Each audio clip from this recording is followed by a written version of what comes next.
त्या योगायोगाने MSc in mental health nursing अशा असल्याने त्यांनी कोविड ड्युटी झालेल्या सगळ्या सिस्टर्सना काउन्सिलिंग, पोस्ट कोविड काउन्सिलिंग हा उपक्रम सुरू केला. तर त्यानिमित्त आपण त्या सगळ्यांचे म्हणजे अभिनंदन करूया आणि त्यांच्या उत्तम उपक्रमाचं इथे सगळ्यांसमोर जाहीर सांगायचं होतं.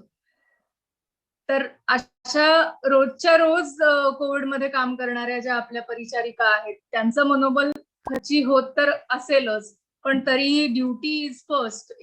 आणि त्या स्त्रिया आहेत, बहुतांशी प्रमाणात स्त्रिया आहेत, घर आहे, मूल आहे, संसार आहे, अशा सगळ्या गोष्टी, त्याचा एक वेगळा स्ट्रेस आणि हा पुन्हा कोविडचा वेगळा स्ट्रेस. असं हे करताना त्यांनी कशी मॅनेजमेंट करावी किंवा केली आतापर्यंत करत आहेत, तर ती बरोबर आहे का नाही किंवा त्याच्यात अजून काही ते बदल करू शकतील का? याच्यासाठी नाडकर्णी सरांनी आपल्याला त्यांना मार्गदर्शन करावं. तसंच आपण सगळेजणही या कठीण काळातनं बरेच दिवस चाललेलो आहोत. म्हणजे गेले दीड पावणे 2 वर्ष आपण ह्याच्यातूनच जात आहोत. आणि बऱ्याच लोकांचं वर्क फ्रॉम होम आहे, कोणाचं मुलांचं स्कूलिंग फ्रॉम होम आहे, व्हर्चुअल सगळं चाललंय. आपण सारखं स्क्रीनला फेस करत आहोत. तर या सगळ्या गोष्टींनी पण आपल्याला काही कमी अधिक प्रमाणात स्ट्रेस जो होतो, तर त्याचं पण नियोजन कशा प्रकारे आपल्याला त्याचं हँडलिंग कशा प्रकारे आपल्याला करता येऊ शकतं आणि आपलं हे पॅन्डेमिक मधनं तरुण जाणं कसं सुकर होऊ शकेल, यासाठी डॉक्टर नाडकर्णी आपल्याला मार्गदर्शन करणार आहेत. आणि डॉक्टर चैतन्य गणपुले त्यांच्याकडून सगळ्या माहिती काढून घेणार आहेत. सिस्टरांनी आपल्याला काही प्रातिनिधिक प्रश्न पाठवलेले आहेत, तर ते प्रश्न डॉक्टर चैतन्य सरांना विचारणार आहेत. तर आता मी चैतन्य गणपुले यांच्याकडे पुढची सूत्र देते. नमस्कार. रोटरी क्लब्स डिस्ट्रिक्ट 3131 च्या विद्यमाने हा जो आजचा कार्यक्रम घेतलेला आहे आपण, त्याच्यामध्ये मला आज ही मुलाखत घेण्याची संधी दिल्याबद्दल पहिल्यांदा मी सगळ्यांचे आभार मानतो. आणि मी डॉक्टर आनंद नाडकर्णी सरांची पहिली ओळख करून देणार आहे आणि त्याच्यानंतर मग त्यांच्याशी मी प्रश्न उत्तरांच्या स्वरूपामध्ये संवाद साधणार आहे. आता मी जे काही प्रश्न घेतलेले आहेत ते आम्ही प्रातिनिधिक तत्वावरती जे काढलेले प्रश्न होते ते प्रश्न सगळे आम्ही विचारणार आहोत. पण या व्यतिरिक्त आता जे काही आपण सगळेजण एकत्र इथे जमलेलो आहोत, त्यांच्यापैकी बऱ्याच जणांना वेगळे ह्याच्या इतर प्रश्न असू शकतील. तर माझा एक सल्ला त्यांना एक विनंती अशी राहील की सगळ्यांनी चॅटबॉक्स मध्ये खाली त्यांचे प्रश्न जे आहेत ते प्रश्न लिहून पाठवावेत. म्हणजे मग आपण आता आम्ही जे काही प्रश्न लिहून काढलेले आहेत ते प्रश्न सोडून उरलेले जे प्रश्न असतील कोणाचे किंवा वेगळे काही प्रश्न असतील तर ते आपण at the end of this discussion आपण नाडकर्णी सरांना विचारणार आहोत. नाडकर्णी सर खरं सांगायचं तर फार हरहुन्नरी व्यक्तिमत्व आहे असं मी त्यांचा जेव्हा CV वाचत होतो काल तेव्हा माझ्या असं लक्षात आलं. आणि नक्कीच तुम्हालाही त्यांचा CV वाचल्यावरती असंच वाटेल की he is not just a psychiatrist but much more than that. So Anand Nadkarni has completed his medical graduation from Mumbai and he earned his MD in psychiatry from Mumbai University from the Seth GS Medical College and KEM Hospital. He is in active psychiatry practice since last 3 decades. He is one of the person who has taken the concept of mental health to almost every conceivable social strata and is working in so many different diverse settings. He is busy in individual consultations on an average seeing 40 clients a day in a 10-hour schedule. So that's quite a bit of a tight schedule, it looks like. He conducts training programs for top corporate executives across the country. He is mentoring young artists, athletes, players, singers to optimize their performances. He is addressing groups of parents and teachers on diverse topics. He conducts training of elite commando forces and also is teaching postgraduates in psychiatry and psychology. He has contributed to the National Planning Commission as a consultant and also is on board of listed companies as an independent director. He has pioneered Institute of Psychological Health, known as IPH, a unique NGO where more than 70 mental health professionals work under one roof, who in addition to giving care to individuals also operate number of support groups, continuous educational projects and services that range from a full-fledged audio-visual unit to a telephonic helpline, Maitra. Dr. Nadkarni is also founder and trustee of Muktangan, the de-addiction center in Pune, a comprehensive rehabilitation facility with over 200 inmates at a time and staff over 70 committed workers. Dr. Nadkarni has written 17 award-winning books in Marathi, many of them in double-digit editions. Some of his books are translated in English as well as adopted in Braille language. While working with top industrial houses like RIL, Siemens, Cipla, Indoco, Dr. Nadkarni and his team has also worked as corporate mentors for upcoming middle-level and entrepreneurs in various fields. Similarly, IPH is also associated with reputed voluntary organizations such as Search from Gadchiroli, Pratham from Mumbai, and Sangat from Goa. In addition to his literary contribution in the form of books, plays written by him are regularly performed on professional Marathi stage and have won many awards. He has been a creative consultant to a national award-winning film Kasav, Devrai, and state award-winning films Kadachit, as well as Ani Kashinath Ghanekar. With his study of Hindu philosophy, evolutionary psychology, world history, world and Indian cinema, as well as literature, his conversations and presentations have a rare integration of many disciplines. He has developed an interesting series of talks and workshops on history and mental health. Many of his CDs, DVDs are available on different subjects. His 3 albums of inspiring songs written and composed by him focused on young students are as published as well. These are being played in many educational institutes. Incidentally, Education Board of Maharashtra included one lesson written by him in the 9th standard Marathi textbook. He has received numerous awards and prizes for his contributions in mental health, literature, and dramatics, and the list is expanding every year. Recently, he won Manasa National Award and Hirwai Sanman Puraskar. He has been awarded with Thane Nagar Ratna and Thane Bhushan awards from the city where he stays. He has been conferred the Samaj Shikshak Award as well as Arogya Jnaneshwar Award by prestigious institutes. Thane Municipal Council felicitated him with Pandit Savlaram Memorial Award for his literary contributions. This is a short CV which contains quite a few accolades to him, and welcome Nadkarni sir to this program.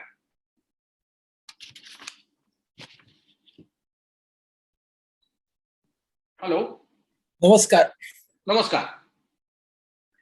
बरं sir, थोडंसं मराठी आणि थोडंसं English असं चालेल ना? तुमच्या एवढं मराठी माझं चांगलं नाही, मी आधीच कबूल करून टाकतो. आपण मराठीतच बोलूया, कारण आपले सगळे ऐकणारी मंडळी जास्त करून मराठी आहेत आणि होय, आपले सिस्टर्स किंवा जे सगळे हॉस्पिटलमध्ये काम करतात ते त्यांच्या रोजच्या भाषेमध्ये, जे रोजच्या जीवनामध्ये मराठी भाषा जास्त वापरत असतील. हो हो. मी थोड्या सोप्या प्रश्नांपासून सुरुवात करतो आणि मग आपण स्पेसिफिक प्रश्नांकडे जाऊयात. तर मला पहिला प्रश्न तुम्हाला असं विचारायचं की सर, हे स्ट्रेस म्हणजे काय आहे, नक्की काय असतं? हाऊ डू वी आयडेंटिफाय, इथपासून सुरुवात करूया, कारण बरेच वेगवेगळ्या प्रकारचे स्ट्रेस आहेत. तर तुम्ही त्याच्याबरोबर जरा एलॅबोरेटिव्ह सांगितलं तर बरं पडेल. चालेल.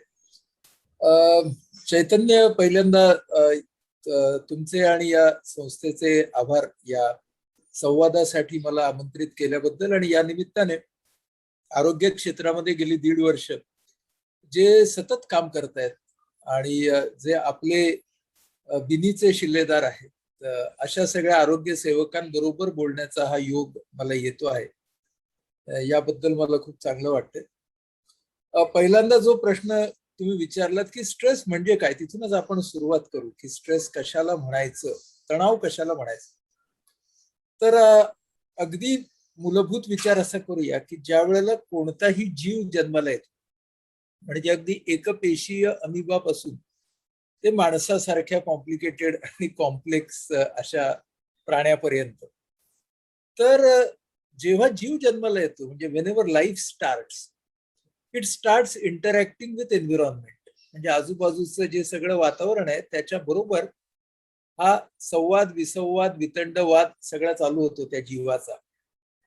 आणि वातावरणातून त्याला स्टिम्युलाय म्हणजे उत्तेजना मिळत असतात, आणि त्या सगळ्या उत्तेजनांचा सामना करून त्या जीवाला, त्या प्राण्याला, त्या माणसाला काय काय करायचं असतं, तर पहिल्यांदा स्वतःला जिवंत ठेवायचं असतं. कारण ती सगळ्यात एक मोठी एक्झिस्टेन्शियल नीड आहे. ती मला पहिल्यांदा जगायचंय. मग काय करायचं असतं, तर माझं जगणं स्थिर ठेवायचं असतं. म्हणजे जगायचंय, जगणं टिकाऊ करायचंय आणि माझ्या जगण्याचा दर्जा वाढवायचा आहे, त्याची गुणवत्ता वाढवायची, ते सुखाचं करायचंय, हॅपी करायचं. हे जे असतात ना, याला काय म्हणतात, एक्झिस्टेन्शियल गोल्स आहेत. आणि हे जसे व्यक्तीचे आहेत तसे समूहाचे आहेत. म्हणजे जसे त्या जीवाचे आहेत, प्राण्यांचे आहेत, तसंच समूहाचे आहेत. माणसांच्या समूहातून मग पुढे समाजाची निर्मिती होते. तेव्हा या सगळ्यांचे गोल्स हे आहेत की to cope up with the environment. आता आपण काय शब्द वापरला, कोप अप. तर हे जे कोपिंग आहे ते काय आहे, तर तुम्ही जेव्हा जगत असणार तेव्हा तुम्हाला आव्हानं येणार एका बाजूने. दुसऱ्या बाजूने आव्हानं काय करणार, तुमचे जे एक्झिस्टेन्शियल गोल्स आहेत त्याला चॅलेंज देणार. म्हणजे ज्या काही घातक अशा गोष्टी आहेत त्या, जसं की आता हा कोरोना. आणि त्याचबरोबर या माणसाच्या बाजूने सुद्धा काही गोष्टी घडतील, काही विरोधात घडतील, काही बाजूने घडतील. या दोघांचा ऍडव्हान्टेज घ्यायचा आणि जगण्याला सुखी बनवायचं. करेक्ट. आता ज्या वेळेला आव्हान येतं समोर, काहीतरी चॅलेंज येतो समोर, मग तो कोरोना असेल किंवा एखादा खडूस बॉस असेल किंवा वाढणारे किमती असतील, कुठलंही आव्हान येतं, त्यावेळेला काय करायला लागतं त्या माणसाला. तर आपण सध्या माणसाचा विचार करू, जे माणसाला लागू आहे ते सगळ्या जीवसृष्टीला लागू आहे. तर माणसाला अप्रोप्रिएटली त्याला ती रिॲक्शन द्यायची आहे, म्हणजे अनुरूप अशी प्रतिक्रिया माणसाकडून अपेक्षित आहे. म्हणजे थोडक्यात काय की जसं त्या आव्हानाचं स्वरूप तशी प्रतिक्रिया असली पाहिजे. थोडक्यात माझ्या समोर आता कुणीतरी मशीन गन घेऊन उभा राहिला आणि तो मला आता मारण्याची धमकी देतोय, तर माझी प्रतिक्रिया वेगळी असली पाहिजे. आणि आता कोणीतरी माझ्याकडे बघून फक्त कुत्सित हसला तर माझी प्रतिक्रिया वेगळी असली पाहिजे. मशीन गनची वेगळी, हसण्याची वेगळी. म्हणजे काय, अनुरूप काय ते मला कळलं पाहिजे. ठीक आहे. ही जी अनुरूप प्रतिक्रिया असते कोणत्याही आव्हानाला सामोरं जायची. तर कोरोना काळामध्ये अनुरूप प्रतिक्रिया काय होती, तर प्रत्येकाने स्वतःचं रक्षण करण्यासाठी अमुक अमुक अमुक अमुक गोष्टी कराव्यात, दुसऱ्यांचं रक्षण करण्यासाठी अमुक अमुक गोष्टी कराव्यात. ही अनुरूप प्रतिक्रिया असते. त्याला काय म्हणतात, अप्रोप्रिएट रिॲक्शन. ही जी अप्रोप्रिएट रिॲक्शन द्यायची, तेव्हा सुद्धा त्या माणसाला तणाव येणार का नाही, तर येणार. या तणावाला काय म्हणतात, याला म्हणतात यू स्ट्रेस, म्हणजे आवश्यक तणाव. म्हणून स्ट्रेस हा 2 प्रकारचा असतो. पहिला असतो तो आवश्यक तणाव असतो. म्हणजे आता समजा हे आव्हान आलंय तर सगळ्या वैद्यकीय क्षेत्रामधल्या काम करणारे लोक एकत्र झाले, डॉक्टर पासून ते वॉर्ड बॉय पर्यंत ते अँब्युलन्सच्या ड्रायव्हर पर्यंत सगळ्यांनी आपापली कामं केली, तणावाखाली केली. पण तो तणावाचा एक भाग जो होता तो आवश्यक होता, कारण it helped us to cope up. त्या आव्हानाचा सामना करण्यासाठी ती आपल्या सगळ्यांची, म्हणजे व्यक्तीची आणि समूहाची आवश्यक अनुरूप अशा तऱ्हेची प्रतिक्रिया होती. ठीक आहे. आता फक्त अनुरूप प्रतिक्रियाच देता तर तो माणूस कुठला, म्हणजेच माणूस काय करतो, कधी कधी तो ओव्हर रिॲक्ट करतो, कधी कधी अंडर रिॲक्ट करतो. तो ओव्हर रिॲक्ट करतो म्हणजे आलेल्या आव्हानाचं वास्तववादी स्वरूप न समजून घेता ओव्हर रिॲक्ट करतो. म्हणजे अरे बाप रे, आता कोरोना आला, संपलं बरं का सगळं, आता काही खरं नाही, असं म्हणणं म्हणजे काय झालं, अनावश्यक तणाव झाला. म्हणून जो अनावश्यक तणाव असतो त्याला डिस्ट्रेस म्हणतात. कधी कधी तो अंडर रिॲक्ट करतो, काय खरं नाही, येणार तणाव आणि हा आव्हान घेऊन जाणार बाबा सगळं हातात, हा कोरोना. म्हणजे अंडर रिॲक्शन झाली माझी. मी आता आय गिव्ह अप, म्हणजे giving up is under reaction. आणि आता काय होणार माझं, आता सगळं संपलं, ओव्हर रिॲक्शन. किंवा त्या ओव्हर रिॲक्शन मध्ये कोणाला तरी ब्लेम करणं, यांच्यामुळे सगळं झालं, नाहीतर. म्हणजे ओव्हर रिॲक्शन किंवा अंडर रिॲक्शन जेव्हा होते त्याला म्हणतात डिस्ट्रेस. आपण जेव्हा जनरली स्ट्रेस असा शब्द वापरतो तेव्हा आपल्याला म्हणायचं असतं डिस्ट्रेस. हा, आता हे आपण पहिलं समजून घेतलंय तर मग आता आपण सगळी माणसं ना तिन्ही मधून जात असतो. म्हणजे आपण युस्ट्रेस मध्ये पण असतो, मध्ये मध्ये आपल्याला डिस्ट्रेसचे पण झटके येत असतात आणि काही जणांचे झटके खूप जास्त येतात, मग काउन्सिलिंगची गरज पडते किंवा उपचाराची गरज पडते. म्हणजे त्याच्यात ओव्हर रिॲक्शन आणि अंडर रिॲक्शन येते त्या डिस्ट्रेस मध्ये. आणि एक तिसरा भाग असतो त्याला म्हणतात निल स्ट्रेस.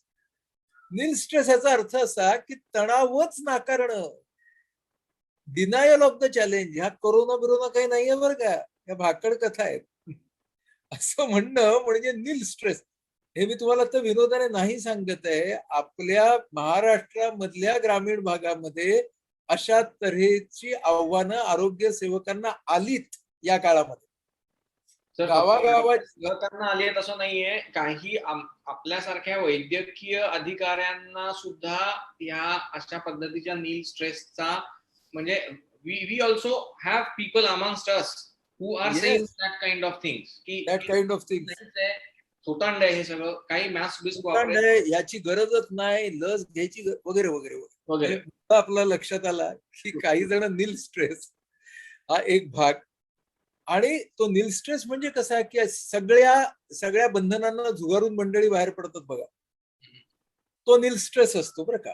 हा, म्हणजे आता आपल्याला माहिती की जरा थोडी बंधनं कमी झाली का धबधब्यावरती जा, बाहेर पिकनिकला जा आणि काळजी घेऊ नका, म्हणजे तो नील स्ट्रेस झाला.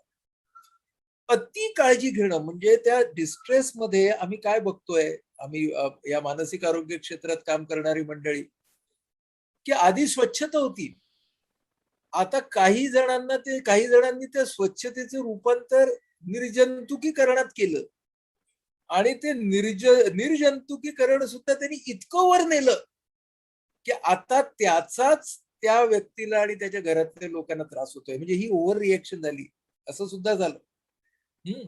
म्हणजे एका बाजूनं ओव्हर रिॲक्शन, एका बाजूनं अंडर रिॲक्शन, एका बाजूनं नील स्ट्रेस आणि महत्वाचा आपला युस्ट्रेस की जो आवश्यक तणाव आहे, कारण त्याच्याशिवाय आपण त्याचा सामना नाही करू शकणार त्या आव्हानाचा. लक्षात आलं ना? तर आता आपल्या आरोग्य सेवकांकडे आपण येऊ आणि त्यांच्या संदर्भामध्ये या सगळ्या गोष्टी बघूया आपण. तर आता आरोग्य सेवकांच्या मध्ये काय आहे की त्यांना युस्ट्रेस मध्ये राहण्याचं तसं बघितलं तर ट्रेनिंग आधीपासूनच मिळालेलं असतं.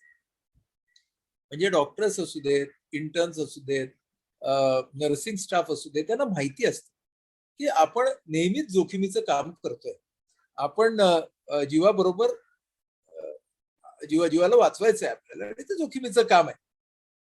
तर त्यांच्या ट्रेनिंगमुळे, त्यांच्या अनुभवामधून, त्यांची जी टीम असते त्या टीम बरोबर काम केल्यामुळे त्यांना एक युस्ट्रेस वरती राहायची सवय असते. म्हणजे that is a professional skill आणि दॅट इज टॉट. म्हणजे आता डॉक्टरांचं उदाहरण घेतलं तर जेव्हा डॉक्टर रेसिडेन्सी करत असतात किंवा सिस्टर्स सुद्धा जेव्हा शिकत असतात तर त्यावेळेला एका बाजूने आपण शिकत असतो आणि दुसऱ्या बाजूने रुग्णसेवा करत असतो आणि तेच तणाव नियोजनाचं शिक्षण असतं. म्हणजेच कसं की आता माझा एक सिरियस पेशंट असेल आणि माझी ड्युटी संपली तर मला रूमवरती जाऊन अभ्यास करावाच लागतो. त्यावेळेला पेशंटचे विचार येऊन चालत नाही. आणि जेव्हा पेशंटचं डायग्नोसिस करतोय किंवा त्याला सेवा देतोय तेव्हा अभ्यासाचे विचार किंवा ते टेन्शन येऊन चालत नाही. या तऱ्हेचं प्रशिक्षण हे आपल्या वैद्यकीय व्यवसायामध्ये पहिल्यापासून आपल्याला मिळत असतं. ओके, त्यामुळे आपले आरोग्य सेवक हे खूप मोठ्या प्रमाणात युस्ट्रेस वरती राहिले हे आपण पहिल्यांदा सन्मानाने नमूद केलं पाहिजे. पण आता या कोविडच्या सिच्युएशन मध्ये काय झालं की ते पाणी जेव्हा वाढत समस्येचं पाणी जेव्हा वाढत नाकापर्यंत पोहोचतं तेव्हा सर्वसाधारण माणसाला सुद्धा डिस्ट्रेसची अवस्था येणं हे स्वाभाविक नाही का? म्हणजे पहिल्यांदा काय आपण डोक्यात घेतलं पाहिजे की डिस्ट्रेस येणं हे ॲबनॉर्मल नाहीये. कोणाला डिस्ट्रेस येत नाही? म्हणजे ज्या वेळेला तो ऑक्सिजनची कमतरता होती, ज्या वेळेला ते रेमडेसिवीर मिळत नव्हतं, ज्या वेळेला किंवा आता लस मिळत नाहीत मध्ये मध्ये, अशा वेळेला लोक तुमच्या म्हणजे धडका मारत असतात समोर, 100 लोक असतात, तुम्हाला डिस्ट्रेस येणार हो. म्हणून पहिली गोष्ट काय की डिस्ट्रेस नाकारूया नको आपण कुणीच, आरोग्य सेवक असू देत किंवा आपण इतर सर्वसामान्य नागरिक असू. आपल्याला वैताग येणार, आपल्याला भीती वाटणार, आपण तक्रारी करणार, ही आपली एक स्वाभाविक अवस्था आहे. हे आपण जाणून घेतलं पाहिजे. सगळा डिस्ट्रेस हा नाकारून चालणार नाही. मग आता तुम्ही म्हणालात तसं की मग आता डिस्ट्रेस येतो म्हणजे काय होतं नेमकं, तर तो कसा ओळखायचा, हा जो तुमच्या प्रश्नाचा दुसरा भाग होता. तर त्याच्यामध्ये आपल्याला काय दिसतं की डिस्ट्रेस मध्ये आपल्याला नकारात्मक भावनांचा अनुभव येतो, पण या नकारात्मक भावनांची तीव्रता, इंटेन्सिटी, कालावधी, ड्युरेशन आणि फ्रिक्वेन्सी, वारंवारिता किंवा पुनरावृत्ती, या 3 गोष्टी जास्त असतात. कुठल्या गोष्टी मी सांगितल्या? Intensity, frequency, duration. तीव्रता जास्त असते, वारंवारिता असते आणि कालावधी असतो. कोणत्या नकारात्मक किंवा पेनफुल भावनांचा? तर त्याच्यामध्ये आहे औदासिन्य, नैराश्य, चिंता आणि भीती, संताप, राग, वैताग, फ्रस्ट्रेशन, ती सगळी फॅमिली. त्यानंतर गिल्ट, खंत की मी हे करू शकलो नाही, माझ्याकडून हे घडू शकलं नाही, खूप मोठ्या प्रमाणात आता ती आहे. 5वी आत्ताच्या काळातली स्ट्रेसफुल इमोशन आहे वियोग, ग्रीफ, मोठ्या प्रमाणात. त्यामुळं ह्या ज्या सगळ्या भावना आहेत यांची इंटेन्सिटी, फ्रिक्वेन्सी, ड्युरेशन वाढणं म्हणजे डिस्ट्रेसची सुरुवात. हा एक भाग. हे झालं भावनेच्या बाजूला. विचाराच्या बाजूने डिस्ट्रेस म्हणजे काय? तर विचाराच्या बाजूने डिस्ट्रेस म्हणजे when you start focusing on solutions and alternatives, it is eustress. बघा, जोपर्यंत माझं मन ना पर्याय शोधत असतं, अरे आता काय करूया, आता कसं करूया, पर्याय जोपर्यंत तुम्ही शोधताय ना तोपर्यंत तुम्ही युस्ट्रेसवर आहात. म्हणजे एक हॉस्पिटलचे एक ऍडमिनिस्ट्रेशन मध्ये काम करणारे मला एक माझे मित्र सांगत होते, किंवा मी काय केलं, तो ऑक्सिजनचा हे होता, पुरवठा होत नव्हता मधल्या काळामध्ये, तेव्हाची गोष्ट. ते म्हणाले मी ना सगळी कॅल्क्युलेशन्स केली. मग त्या कॅल्क्युलेशन्स प्रमाणे मी विचार केला की पुढे काय काय होऊ शकतं, मग असं असं झालं तर मला कुठून कुठून सोर्सेस मिळतील. म्हणजे त्यांनी काय केलं बघा, नकारात्मक शक्यतांचा पण विचार केला, पण उपयोग कशासाठी केला, तर पर्याय शोधण्यासाठी, की मी बॅकअप काय काय करेल. हे जे आहे ना, दिस इज युस्ट्रेस, हा आवश्यक तणाव आहे. तर आपण जनरली हा विचार ज्या वेळेला असा करतो की आता पुढचं काय, पर्याय काय, तेव्हा यू आर ऑन युस्ट्रेस, करेक्ट. पण जेव्हा आपण आता काय करू मला समजतच नाहीये असा विचार आला की म्हणायचं डिस्ट्रेस. पुन्हा ना आपण या दोन्ही अवस्थांमधून जात असतो, हे लक्षात घ्या. म्हणजे आपल्याला कधी कधी आपण बसतोच डोक्याला हात लावून की यार आता काय करू, मग कुठेतरी विचारतो असं करून बघूया का, असं करून बघूया का, असा विचार आला की आपण डिस्ट्रेस वरती जातो. Okay. So on eustress you always think about generating alternative. पहिला मुद्दा झाला विचारांच्या बाबतीतला. दुसरा मुद्दा असा आहे की युस्ट्रेस मध्ये you always think about what are the factors which are under your control. माझ्या नियंत्रणाखाली कोणते घटक आहेत आणि त्या घटकांचं मी काय करू शकतो, हा विचार मी युस्ट्रेसवर करतो. आणि मी डिस्ट्रेसकडे जातो तेव्हा काय होतं बघा, माझ्या नियंत्रणाबाहेरच्या घटकांचा मी खूप विचार करायला लागतो. असं झालं तर काय होणार, तसं झालं तर काय होणार. आणि जितका मी नियंत्रणाबाहेरच्या घटकांचा जास्त विचार करतो तितका मी दैववादी जास्त बनतो बघा. आणि मी जेव्हा युस्ट्रेस वरती असतो तेव्हा मी प्रयत्नवादी असतो. कितीही कठीण परिस्थिती असली तरी I will be doing my best, हा युस्ट्रेस आहे. आणि डिस्ट्रेस मध्ये मी एकदा गेलो ना, आता देवा म्हणजे प्रत्येकाचा देव, ग्रह, तारे, नशीब या सगळ्यांवरती मी खूप जास्त अवलंबून राहायला लागतो. हा दुसरा भाग झाला डिस्ट्रेस मधले विचार कसे आहेत ते. तिसरा भाग की डिस्ट्रेस वरती मी जेव्हा जातो तेव्हा माझी टेंडन्सी विचार करायची माझी पद्धती ही ब्लेम कडे जास्त जाते, दोषारोप. आणि आपण सगळे डिस्ट्रेस मध्ये 3 प्रकारचे दोषारोप करतो. एक तर इतरांवर करतो, कारण आपल्याला नेहमी बिल फाडायला कोणीतरी हवं असतं. त्यामुळे आपलं मन हे कुणावरती तरी तो ठपका टाकतो किंवा स्वतःवरती माझीच ही चूक झाली, मीच असा चुकीचा आहे. So either we blame others or we blame ourselves or we blame the universe, ग्रह तारे नशीब या सगळ्यांना. ब्लेमिंग कडे आपण जितके जातो तिथे डिस्ट्रेस आहे बघा. कारण ब्लेमिंग मध्ये आपली जितकी शक्ती जाते तितकी शक्ती पर्याय शोधण्यासाठी कमी पडते ना, ऑब्व्हियसली. हो की नाही? म्हणजे एनर्जी डेफिसिटच आहे ते एक प्रकारचं. म्हणून डिस्ट्रेस मध्ये आपण नको तिथे शक्ती खर्च करतो. मग ती either on factors which R beyond our control किंवा ब्लेमिंग मध्ये, लेबलिंग मध्ये. करेक्ट? म्हणजे ब्लेमिंग लेबलिंग आलं की डिस्ट्रेस आला असं समजायचं. ओके. रियालिटी पासनं दूर जाणं महत्वाचं पुढचं डिस्ट्रेस चा फीचर. म्हणजे आपण त्यावेळेला काय करतं आपलं मन, एकतर समोरच्या आव्हानाचं भयंकरीकरण करतं. त्याला काय म्हटलंय, महाभयंकरीकरण. त्याला इंग्रजीत म्हटलंय टेरिबलायझेशन. म्हणजे आता या देशाचं खरं नाही असं वगैरे करून माणसं पार. तर त्यामुळे ही जी असते महाभयंकरीकरण, की आता काही नाही हो, आता आभाळ फाटलंय, ठिगळ कुठे लावणार, कुठे कुठे लावणार तुम्ही, असं मन जातं कधी कधी. आणि तो जो नील स्ट्रेस होता ना आपला, तिथे मन उलट्या टोकाला जातं. त्याला म्हणतात क्षुल्लकीकरण. कोरोना काय आज आहे उद्या जाईल. म्हणजे त्याला म्हणतात क्षुल्लकीकरणाला म्हणतात ट्रिव्हियलायझेशन. मन किती सॉलिड असतं बघा. एका बदला ट्रिव्हियलायझेशन, एका बदला टेरिबलायझेशन, याच्या मध्ये युस्ट्रेस आहे. So eustress is always based in reality. आत्ताच आव्हानाचं स्वरूप काय आहे, बरोबर, तो युस्ट्रेस आहे.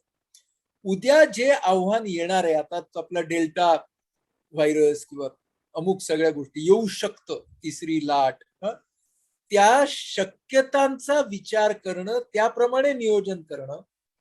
पण कोणत्याही एका शक्यतेला खात्री म्हणून धरून न चालणं. अनेक शक्यता आहेत. मला माझ्या नियंत्रणाखाली असलेल्या घटकांचा लक्षात घेऊन त्याप्रमाणे माझं नियोजन करायचंय. माझे रिसोर्सेस असतील, जे काय असेल त्या सगळ्याचं. ओके. आणि हे करत असताना कोणतीही शक्यता खात्री म्हणून घ्यायची नाही, पॉझिटिव्ह असेल किंवा निगेटिव्ह असेल. कारण मी जर पॉझिटिव्ह शक्यता खात्री म्हणून घेतली, हा जाणारच आहे डिसेंबर पर्यंत कोरोना, तर काय होईल, मी गाफील राहीन. गाफीलपणा म्हणजे कॉम्प्लेसन्सी, नील स्ट्रेस. आणि जर मी निगेटिव्ह शक्यता ही खात्री म्हणून घेतली तर मी डिस्ट्रेस मध्ये जाणार. बघा, म्हणजे आपण हा आपलाच सगळा आतमधला व्यवहार आहे ना, तो जर कळून घेतला तर आपल्याला लगेच कळेल की मी चाललोय बरं का डिस्ट्रेस मध्ये. मग आपण त्या डिस्ट्रेसची निदान इंटेन्सिटी, फ्रिक्वेन्सी, ड्युरेशन कमी करू शकतो. बरोबर आहे. मग आता आपण भावना बघितल्या, आपण विचार बघितले, राहिलं काय, वर्तन.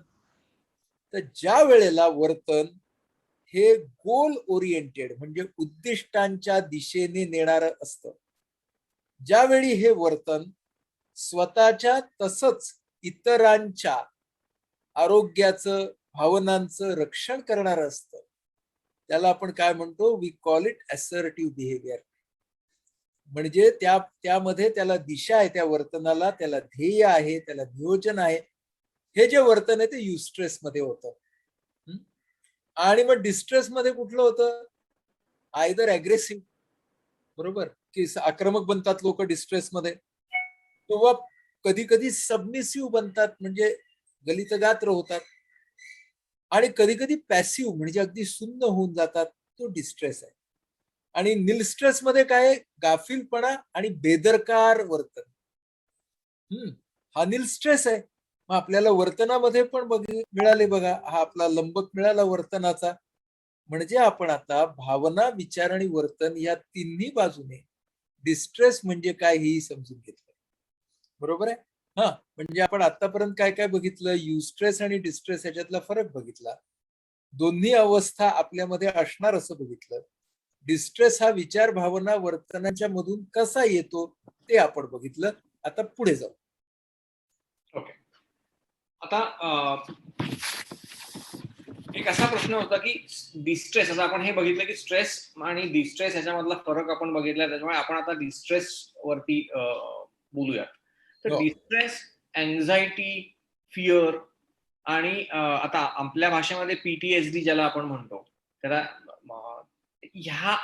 What is this part of the same spectrum, severity wise different आहेत असं आहे का, they are totally different things all together, काय आहे? बघा, आता आपण जे डिस्ट्रेसचे जे रसायन आता तयार केले की नाही, ते कसं आहे, ते बेसिक व्हॅनिला आईस्क्रीम आहे. मग त्याच्यामध्ये फ्लेवर्स वेगळे वेगळे असतात की नाही. म्हणजे आईस्क्रीमचं जरा छान उदाहरण घेतलं मी, पण ते फ्लेवर्स हे वेगवेगळे असतात. त्या भावनांचे फ्लेवर्स वेगळे वेगळे असतात. बरोबर आहे. आता तुम्ही ज्या भावना घेतल्यात तिकडे त्या आपण बोलूया, की आता आपण अँझायटीची भावना घेतली. तर आता आपण ना अँझायटी आणि फिअर दोन्ही शब्द समानार्थी वापरतो बरेच वेळेला. खरं म्हणजे त्याच्यामध्ये सूक्ष्म फरक आहे. तो फरक असा आहे की फिअर म्हणजे भीती आणि अँझायटी म्हणजे चिंता. आता एक त्याची व्याख्या काय आहे, आपण भीती कधी म्हणायचं असतं शास्त्र शुद्धपणे, जेव्हा तुम्हाला द सोर्स इज नोन, त्याला भीती म्हणतात. म्हणजे मला कोरोना होईल का नाही ही भीती आहे. आणि कोरोनाच्या काळामधल्या शिक्षणाचं आता पुढे काय होणार आहे ही चिंता आहे. म्हणजे चिंतेमध्ये ना पुढे काय होणार हे ठाऊक नसतं, पण भीतीमध्ये मला कोरोना होणार का नाही, म्हणजे मला वाघ खाणार का नाही. त्यामुळे भीतीचा सोर्स तुम्हाला नेहमी माहिती असतो. अँझायटी चिंतेचा पुढे काय होणार आहे माहित नसतं, म्हणून असुरक्षितता ही भावना चिंतेशी निगडीत आहे. सूक्ष्म फरक आहे. आपल्याला या दोन्ही गोष्टी एकाच वेळेला अनुभवायला येत असतात. कोरोना काळामध्ये या दोन्ही भावनांची सरमिसळ झालेली आहे. अशा वेळेला पुन्हा बघा की आपण जे आपल्या पहिल्या मांडणीमध्ये बघितलं की अँझायटी किंवा भीतीमध्ये काय होतं, अँझायटी आणि फिअर मध्ये, की माणसं ती जी नकारात्मक शक्यता आहे ना तिलाच खात्री बनवतात. असं घडणारच आहे. जे नकारात्मक आहे ते घडणारच आहेच, इतकी खात्री असते त्यांना. आणि म्हणून ते काळजीपूर्वक न राहता, म्हणजे कन्सर्न ला न राहता ते अँझायटीला जातात. मग आता समजा अँझायटी आली तर त्याला आपण कन्सर्नकडे आणायचं कसं, हा प्रश्न आपल्या मनामध्ये लगेचच येईल. तर आपण जे आधी म्हणालो की आपलं गोल काय आहे ते पहिला विचारा, उद्दिष्ट काय माझं. कारण आपण जेव्हा कन्फ्यूज होतो तेव्हा पहिल्यांदा काय विसरतो, तर आपण उद्दिष्ट विसरतो, नाही का. तानाजी मालुसरे पडले त्याच्यानंतर मावळे काय विसरली, ते उद्दिष्ट विसरले. मग त्या शेलार मामाने आणि त्या सूर्याजीने काय केलं, तर त्यांना परत उद्दिष्ट दिलं. उद्दिष्ट मिळाल्यावरती ते परत लढले. करेक्ट. त्यामुळे आपल्याला सगळ्यात महत्वाचं काय असतं, विचारायचं असतं स्वतःच्या मनाला की तुझं ध्येय काय आता, what is expected of you at this point in time. Me doctor असेल, मी वॉर्डबॉय असेल, मी नर्स असेल, मी रेसिडेंट असेल, आता ह्या क्षणाला तुझं ध्येय काय, तुझ्याकडून अपेक्षित काय, तू कसा वागायला हवायस. मग आपण जरा स्ट्रेस कडे येतो. दुसरं काय, तुझ्या नियंत्रणाखाली असलेले घटक कोणते, what are the things under control. Correct. What are going to be the realistic consequences and how are you going to plan alternative. परिणाम काय होऊ शकतात, पर्याय काय आहेत तुझ्या हातात आत्ता. म्हणजे आता पूर परिस्थिती आहे ना आपल्या महाराष्ट्रात. सध्या गेले 3-4 दिवस खूप माणसं बघा डिस्ट्रेस मध्ये जाणार ना, त्यांचं सगळं पाण्याखाली जेव्हा कुणाचं सर्वस्व जातं त्यावेळेला माणसं डिस्ट्रेस मध्ये जातात. मग जी त्यांना मदत करणारी माणसं आहेत ती बघा युस्ट्रेस मध्ये असतात म्हणून ती मदत करतात. की अरे ह्या घराच्या वरती हा माणूस अडकलाय, याला काढायचा कसा, मी त्याच्यापर्यंत कसा पोहोचेल, मग काय कोणाकडे नाव आहे का, कोणाकडे दोर आहे का, कोणाकडे शिडी आहे का, हे आपण काय करतोय, पर्याय शोधतो ना, बरोबर. आणि जे आपल्याकडे आहे ते वापरून आपण पर्याय शोधतो. म्हणजे ते शोधलं तुम्ही तर तुम्ही युस्ट्रेस कडे परत या. ओके. मग अजून तुम्हाला युस्ट्रेस कडे यायचं असेल तर काय करायला पाहिजे, तर आत्ताच्या काळामध्ये म्हणजे जेव्हा कधी तुम्ही सामना एखाद्या आव्हानाचा करत असता त्यावेळेला मला सहकार्य कुठून मिळेल याचा विचार केला पाहिजे, तर तुम्ही युस्ट्रेसवर या. असं म्हणून चालणार नाही सगळं काही मीच करेल, कारण कसोटीच्या काळामध्ये काय, उत्कर्षाच्या काळामध्ये काय, माणसाला सहकार्याची गरज नेहमीच पडत असते. म्हणून आपण नेहमी म्हणतो की सगळेच जण आपण म्हणतो, आणि ते खरंच आहे म्हणून म्हणतो, की आपत्तीचा सामना कुणा एकाला करता येत, त्यावेळेला आपल्याला संघशक्ती लागते. आणि आपण मगाशी म्हणालो ना की दोषारोप आणि ठपका ठेवणं याच्यामध्ये त्रास कुठला आहे माहितीये, कारण संघशक्तीचा बळी जातो. माणसं एकमेकांच्या वरती ह्यानं केलं का त्यानं केलं करायला लागली, त्यांचं स्पिरिट जातं ना, आपण त्याला नेहमीच्या भाषेत काय म्हणतो की you lose your spirit. Correct. ते स्पिरिट कधी येतं, आपण एकत्र असलो तरी येतं. आणि एकत्र राहणं ही फक्त आपत्ती काळाचीच नाही, ती आपत्ती काळाची, उत्कर्ष काळाची, सगळ्या काळाची गरज असते. लक्षात ठेवलं तर आपण युस्ट्रेस वरती राहू, बरोबर. युस्ट्रेसवर राहण्यासाठी काय महत्वाचं आहे, इंटरडिपेंडन्स, परस्पर अवलंबन. आणि ते करायचं असेल तर मला माझ्या आजूबाजूच्या माणसांचा स्वीकार करायला पाहिजे. मी पण परफेक्ट नाही, माझ्या आजूबाजूचं कुणीच परफेक्ट नाही, पण आम्ही सगळ्यांनी आपापले स्किल्स, आपापलं नॉलेज जर एकत्र केलं तर आम्ही एक चांगली स्टेट, एक अवस्था निर्माण करू शकतो, जरी आम्ही कुणीच इंडिव्हिज्युअली परफेक्ट नसलो तरी सुद्धा. ठीक आहे. हे जेव्हा मी डोक्यात घेईन तेव्हा मी युस्ट्रेस वरती राहीन, हे आपण डोक्यात घेतलं पाहिजे. सो हे मी तुम्हाला आता कशाच्या बाबतीत सांगितलं, तर चिंता आणि एन्झायटीच्या बाबतीमध्ये, अँझायटीच्या बाबतीमध्ये. तुम्ही दुसरा शब्द वापरला पोस्ट ट्रोमॅटिक स्ट्रेस. तर पोस्ट ट्रोमॅटिक स्ट्रेस म्हणजे काय, ट्रोमा याचा अर्थ आघात. मग आता आघात कोणत्याही स्वरूपाचा असेल, म्हणजे या काळामध्ये अनेकांनी ना माझ्याकडे परवा असे ओपीडीला आले होते की त्या बाई आहेत ना, त्यांचे 15 दिवसामध्ये 3 जवळची माणसं गेली, आणि त्यांच्या डोळ्या देखत 3 जवळची माणसं गेली असतील. एवढा ट्रोमा आहे ना हा. माणसाला त्या सगळ्यामधून बाहेर पडायला, म्हणजे त्या ट्रोमामध्ये कसं असतं, you know what was the trigger, what was the incident, हे तुम्हाला कळतं. हा, म्हणजे त्याचा तुमच्यावरती प्रचंड परिणाम होतो, म्हणून त्याला पोस्ट ट्रोमॅटिक म्हणतात. भूकंप झाला म्हणजे अस्मानी सुलतानी झाली, भूकंप झाला तरी तसं होतं, शेअर मार्केट कोसळलं तरी सुद्धा ती अस्मानी सुलतानी होते.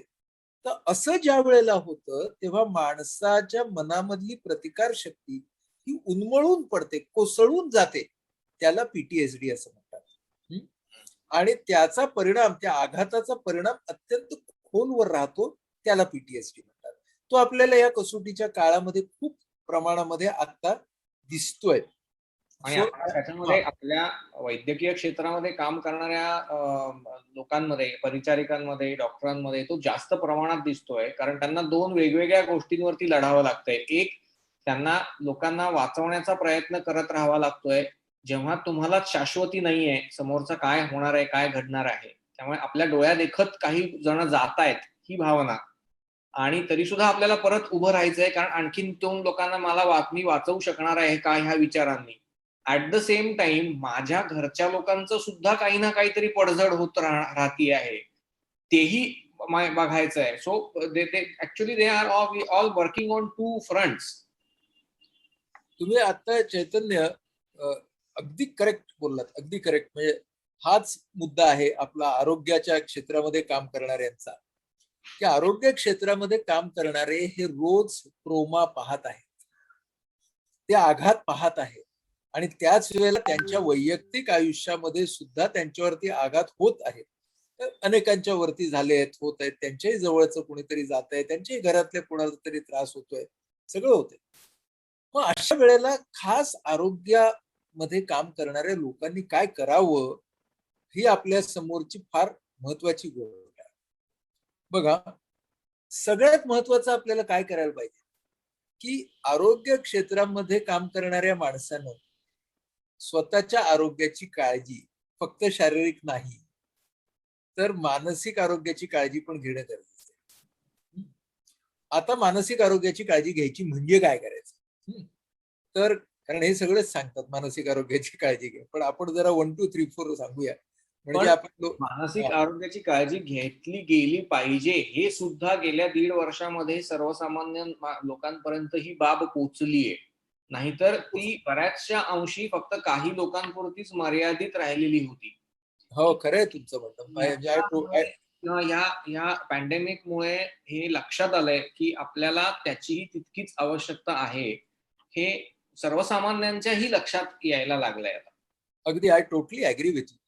तर बघा, आता म्हणूनच आपल्याला डोक्यात काय घेतलं पाहिजे की आपल्याला या काळामधून जात असताना स्वतःच्या मानसिक आरोग्याचं रक्षण कसं करायचं. आता आपण एक 2 3 4 गोष्टी बघूया. पहिली गोष्ट अशी की आरोग्य क्षेत्रात काम करणाऱ्या प्रत्येकाने डोक्यात काय ठेवलं पाहिजे, आपण सर्व करते परमेश्वर नाही, सतत डोक्यात ठेवा. कधी कधी ना लोक आपल्याला तसं म्हणतात, म्हणजे खास करून डॉक्टरांना, सिस्टरना, सगळे म्हणजे देवाच्या जागी वगैरे तो त्यांचा भाव आहे.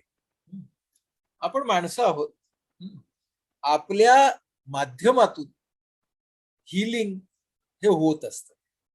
आपण माध्यम आहोत त्याचं. आपण स्वतः देव नाही, आपण सर्व करते नाही, हे आपण सतत डोक्यात ठेवावं. म्हणजे आपण प्रत्येक क्षेत्रामध्ये, वैद्यक क्षेत्रामध्ये काम करणाऱ्या प्रत्येकाने हे डोक्यात ठेवावं की मी नियंता नाही, मी सेवाव्रतीच आहे. आणि हे एकदा क्लिअर माझ्या डोक्यात असलं की माझा ना आउटकम वरती माझा कंट्रोल नाही, माझा कंट्रोल प्रोसेस प्रोसेस प्रोसेस, माझा कंट्रोल फक्त प्रोसेसवर आहे. आणि आउटकम हा अनेक कारणांनी होत असतो. कुठलाही आउटकम, म्हणजे चांगला आउटकम असू दे किंवा वाईट आउटकम असू दे, परिणाम, results. How committed I am to the process एवढं मी बघेन. हे जर मी सतत डोक्यात ठेवलं की माझा फोकस प्रोसेसवर राहणार आहे, तर मला पुढच्या ज्या गोष्टी आहेत ना ट्रोमाच्या, त्याची तीव्रता कमी होईल. मी तो जाईल असं म्हणत नाहीये, कारण आपण माणसं आहोत. पण काय केलं पाहिजे प्रिव्हेंटिव्ह, की the more you focus on process, तर तुम्हाला काय करता येईल हा सगळा युस्ट्रेसचा भाग येतो मग बघा. आणि तो युस्ट्रेसचा भाग आला किंवा आपोआपच आपण ट्रोमाकडे जाण्याची शक्यता कमी होते. म्हणून आपण सगळ्यांनी याच्यामध्ये काय करायला पाहिजे, तर तो प्रोसेस, प्रत्येकाचा प्रोसेस वेगळा वेगळा आहे. म्हणजे आता तुम्ही समजा शारीरिक आरोग्यात काम करताय, समजा मी मानसिक आरोग्यात काम करतोय, वेगळे वेगळे आपले प्रोसेसेस असतील, पण ते प्रोसेसमध्ये शेवटी सेवाभाव एकच आहे, बरोबर. दुसरा भाग असा, म्हणून प्रोसेस आणि आउटकम ही माझी पहिली टिप होती. दुसरी टिप माझी अशी आहे की एक लक्षात घ्या, एम्पथी आणि सिंपथी ह्याच्यातला सूक्ष्म फरक लक्षात घेऊया. एम्पथी आपल्या आरोग्य सेवेसाठी अत्यंत आवश्यक गोष्ट आहे. एम्पथी म्हणजे काय, समोरच्या व्यक्तीच्या भूमिकेमध्ये स्वतःला नेऊन, बघा नीट लक्षात घेऊ आपण, समोरच्या व्यक्तीच्या भूमिकेमध्ये स्वतःला नेऊन त्या व्यक्तीच्या भावनांशी समरस होणे, पण त्याच वेळी स्वतःची विचारशक्ती जागृत ठेवून या भावनांची तीव्रता कमी करण्यासाठी मला काय करता येईल त्याचा विचार करा. त्याला एम्पथी म्हणतो. बरोबर आहे. आणि त्याला आपण आता बोलताना आस्था असं म्हणूया. म्हणजे सध्या अनेक नाव आहेत, पण सध्या आपण त्याला आस्था असं म्हणूया एम्पथीला. सिंपथी म्हणजे काय, की समोरच्या व्यक्तीच्या भूमिकेमध्ये स्वतःला ठेवून, ते तिकडं सेम आहे, त्याच्या भावनांशी समरस होऊन तिथपर्यंत ठीक आहे, त्यापुढे मी त्यात इतका वाहत जातो की माझी विचारशक्ती कुंठित होते आणि मला त्याला पर्याय काढायला मदत करता येत नाही, असं झालं की ती सिंपथी. आणि म्हणून आपण याच्यातला खास करून आरोग्य क्षेत्रात काम करणाऱ्या सगळ्यांनी ही गोष्ट लक्षात ठेवली पाहिजे की एम्पथी मध्ये आपल्याला सपोर्ट करायचंय समोरच्या माणसाला, त्याच्या भूमिकेत स्वतःला ठेवायचंय, पण वाहत जायचं नाहीये. कारण आपण जर ट्रोमा बद्दल बोललो की नाही आता, तो ट्रोमा कधी येतो? When we as health workers shift more toward sympathy. हे होतं हा माणूस म्हणून, हे माणूस म्हणून होतं. तुमच्या आजूबाजूच्या परिस्थितीमधली दाहकता इतकी जास्त असते की तुम्ही सिंपथीकडे जाता. बघा, याचा अर्थ एम्पथी मध्ये माझे डोळे भरणार नाहीत समोरच्याच्या दुःखानं असं अजिबात नाही. माझे डोळे भरतील, ओके, मी त्या व्यक्तीच्या वेदनांबरोबर दुःखाबरोबर पूर्ण समरस होईल, पण माझ्या मनात विचारांच्या पातळीवरती आता ह्या क्षणाला ह्याच्यासाठी मी काय करू शकतो, हा भाव असेल. हा जर भाव असेल तर तुमच्या लक्षात येईल की empathy is always rejuvenating, sympathy always takes you nearer to trauma. म्हणून ज्यांनी एम्पथीचा अनुभव घेतला आणि ज्यांच्यासाठी एम्पथी ही सहज वृत्ती झाली आपल्या आरोग्य क्षेत्रामध्ये, त्या लोकांचा रेझिलियन्स आपोआप वाढला. क्षण आले असतील बरं का वैफल्याचे, माणसं होत आपण, असं नाही म्हणत होत की चिलखत आहे माझ्यावरती सिंपथी एम्पथीचा, असं नाही म्हणतायत. ओके, वैफल्याचे क्षण येणार, आपण सुन्न होऊन बसणार, अगदी छान. आता आपण म्हणणार होतो व्हेंटिलेटरवरती पेशंट आता बाहेर पडणार बरं का, आणि काहीतरी गडबड होणार आणि तो मृत्यू पावणार, होतं ना हे सगळं, बरोबर. तर या सगळ्या नकारात्मक भावनांचाही आणि जीवनाच्या त्या अंगाचाही आपल्याला स्वीकार करावा लागतो.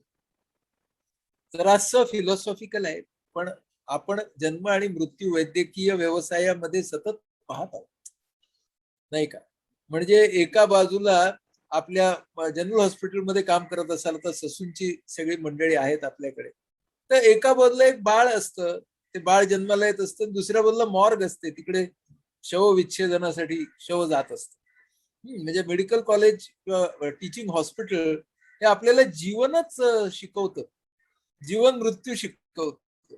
इथे एक लेबर वॉर्ड आहे आणि तिथे मॉर्ग आहे. आपल्या कॉलेज बिल्डिंग मध्ये सुद्धा फिजिओलॉजी आहे, पॅथॉलॉजी आहे, सगळंच आहे. त्यामुळं ह्या गोष्टींचा स्वीकार जितका होईल तेव्हा माझा दुसरा मुद्दा, म्हणजे पहिला मुद्दा होता प्रोसेस आउटकम, दुसरा मुद्दा होता सिंपथी एम्पथी, तिसरा मुद्दा जो मानसिक आरोग्याच्या बाबतीतला आहे तो की जीवनाचा आणि मृत्यूचा हा एकत्रितच स्वीकार असतो. जीवन म्हटलं की त्याच्यात मृत्यू आला, म्हणजे लाईफ या अर्थानं. हा लाईफ म्हटलं की त्याच्यामध्ये बर्थ आणि डेथ आले. तर ना महत्वाचा मुद्दा हा की how every experience can be a learning experience for me. हा विचार असेल तर तो ट्रोमा कमी येतो. बघा, मी दोन पातळ्यांवरती शिकत असतो.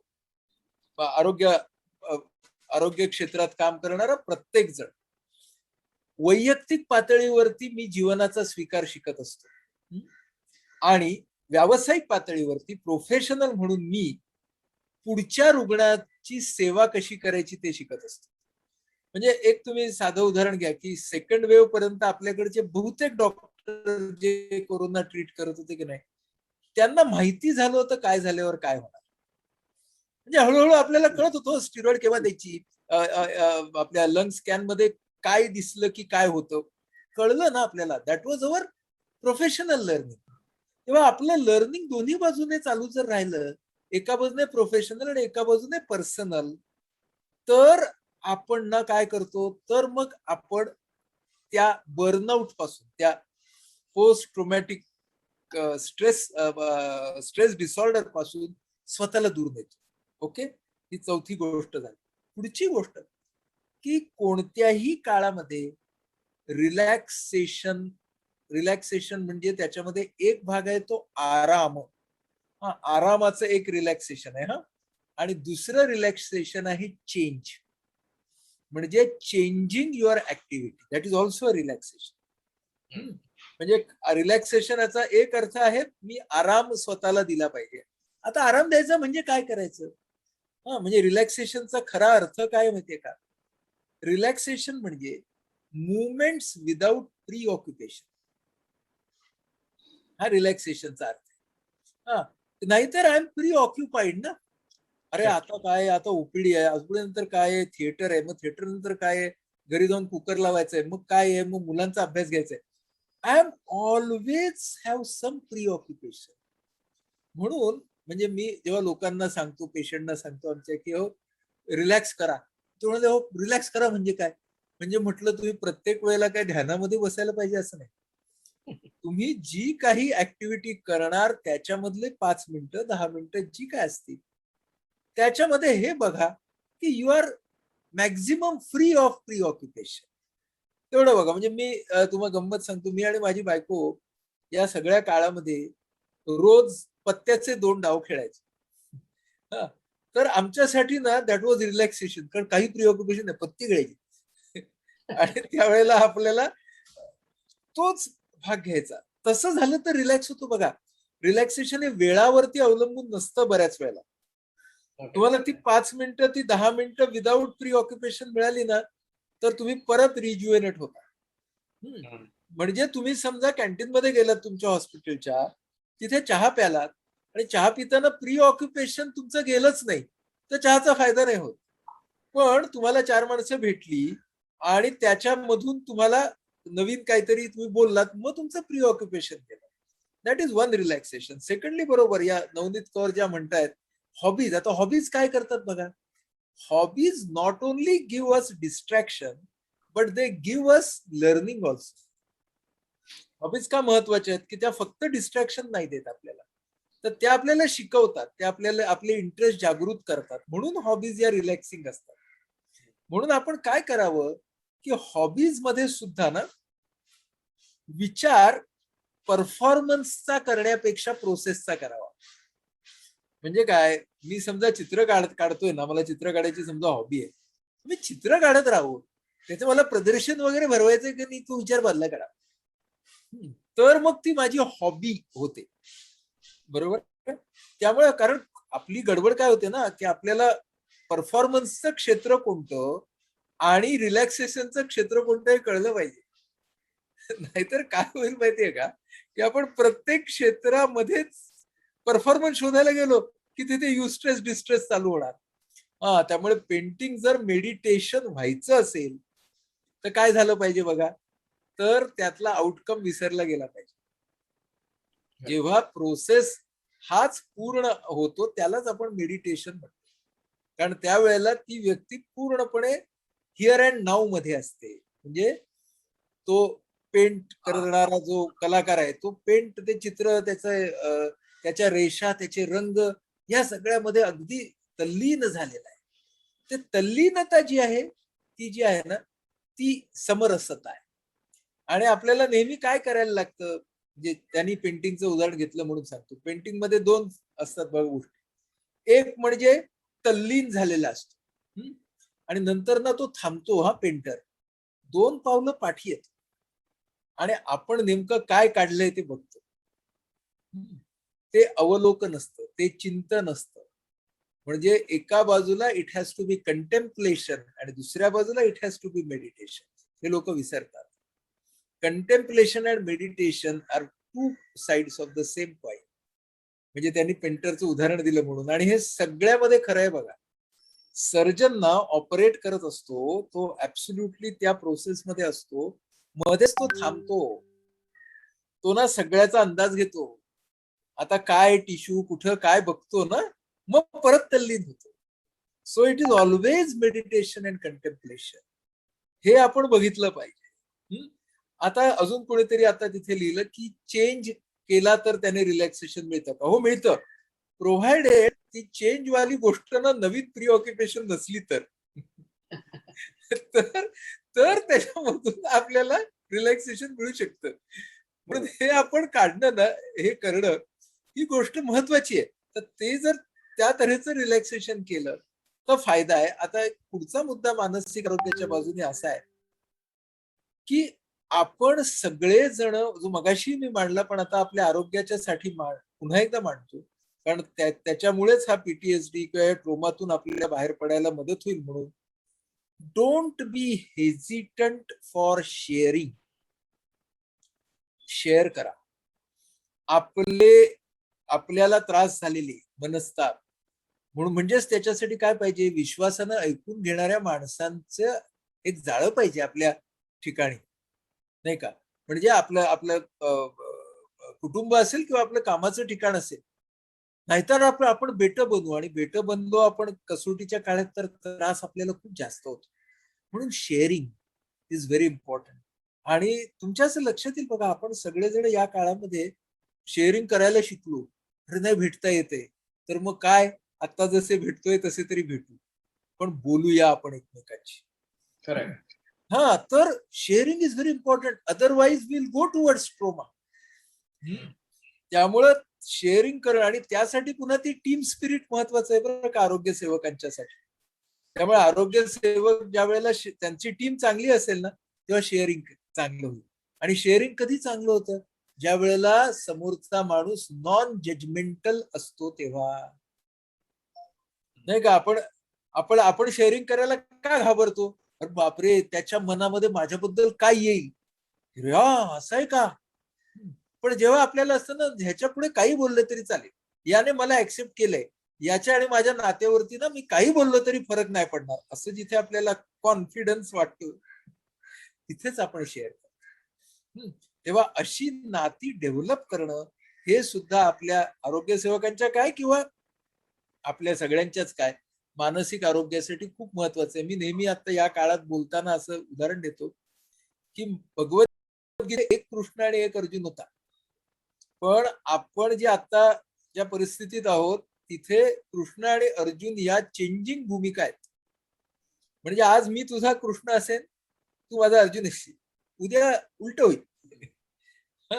आणि उद्या मी थोडा वैतागलेला असेल आणि तू मला सपोर्ट करशील.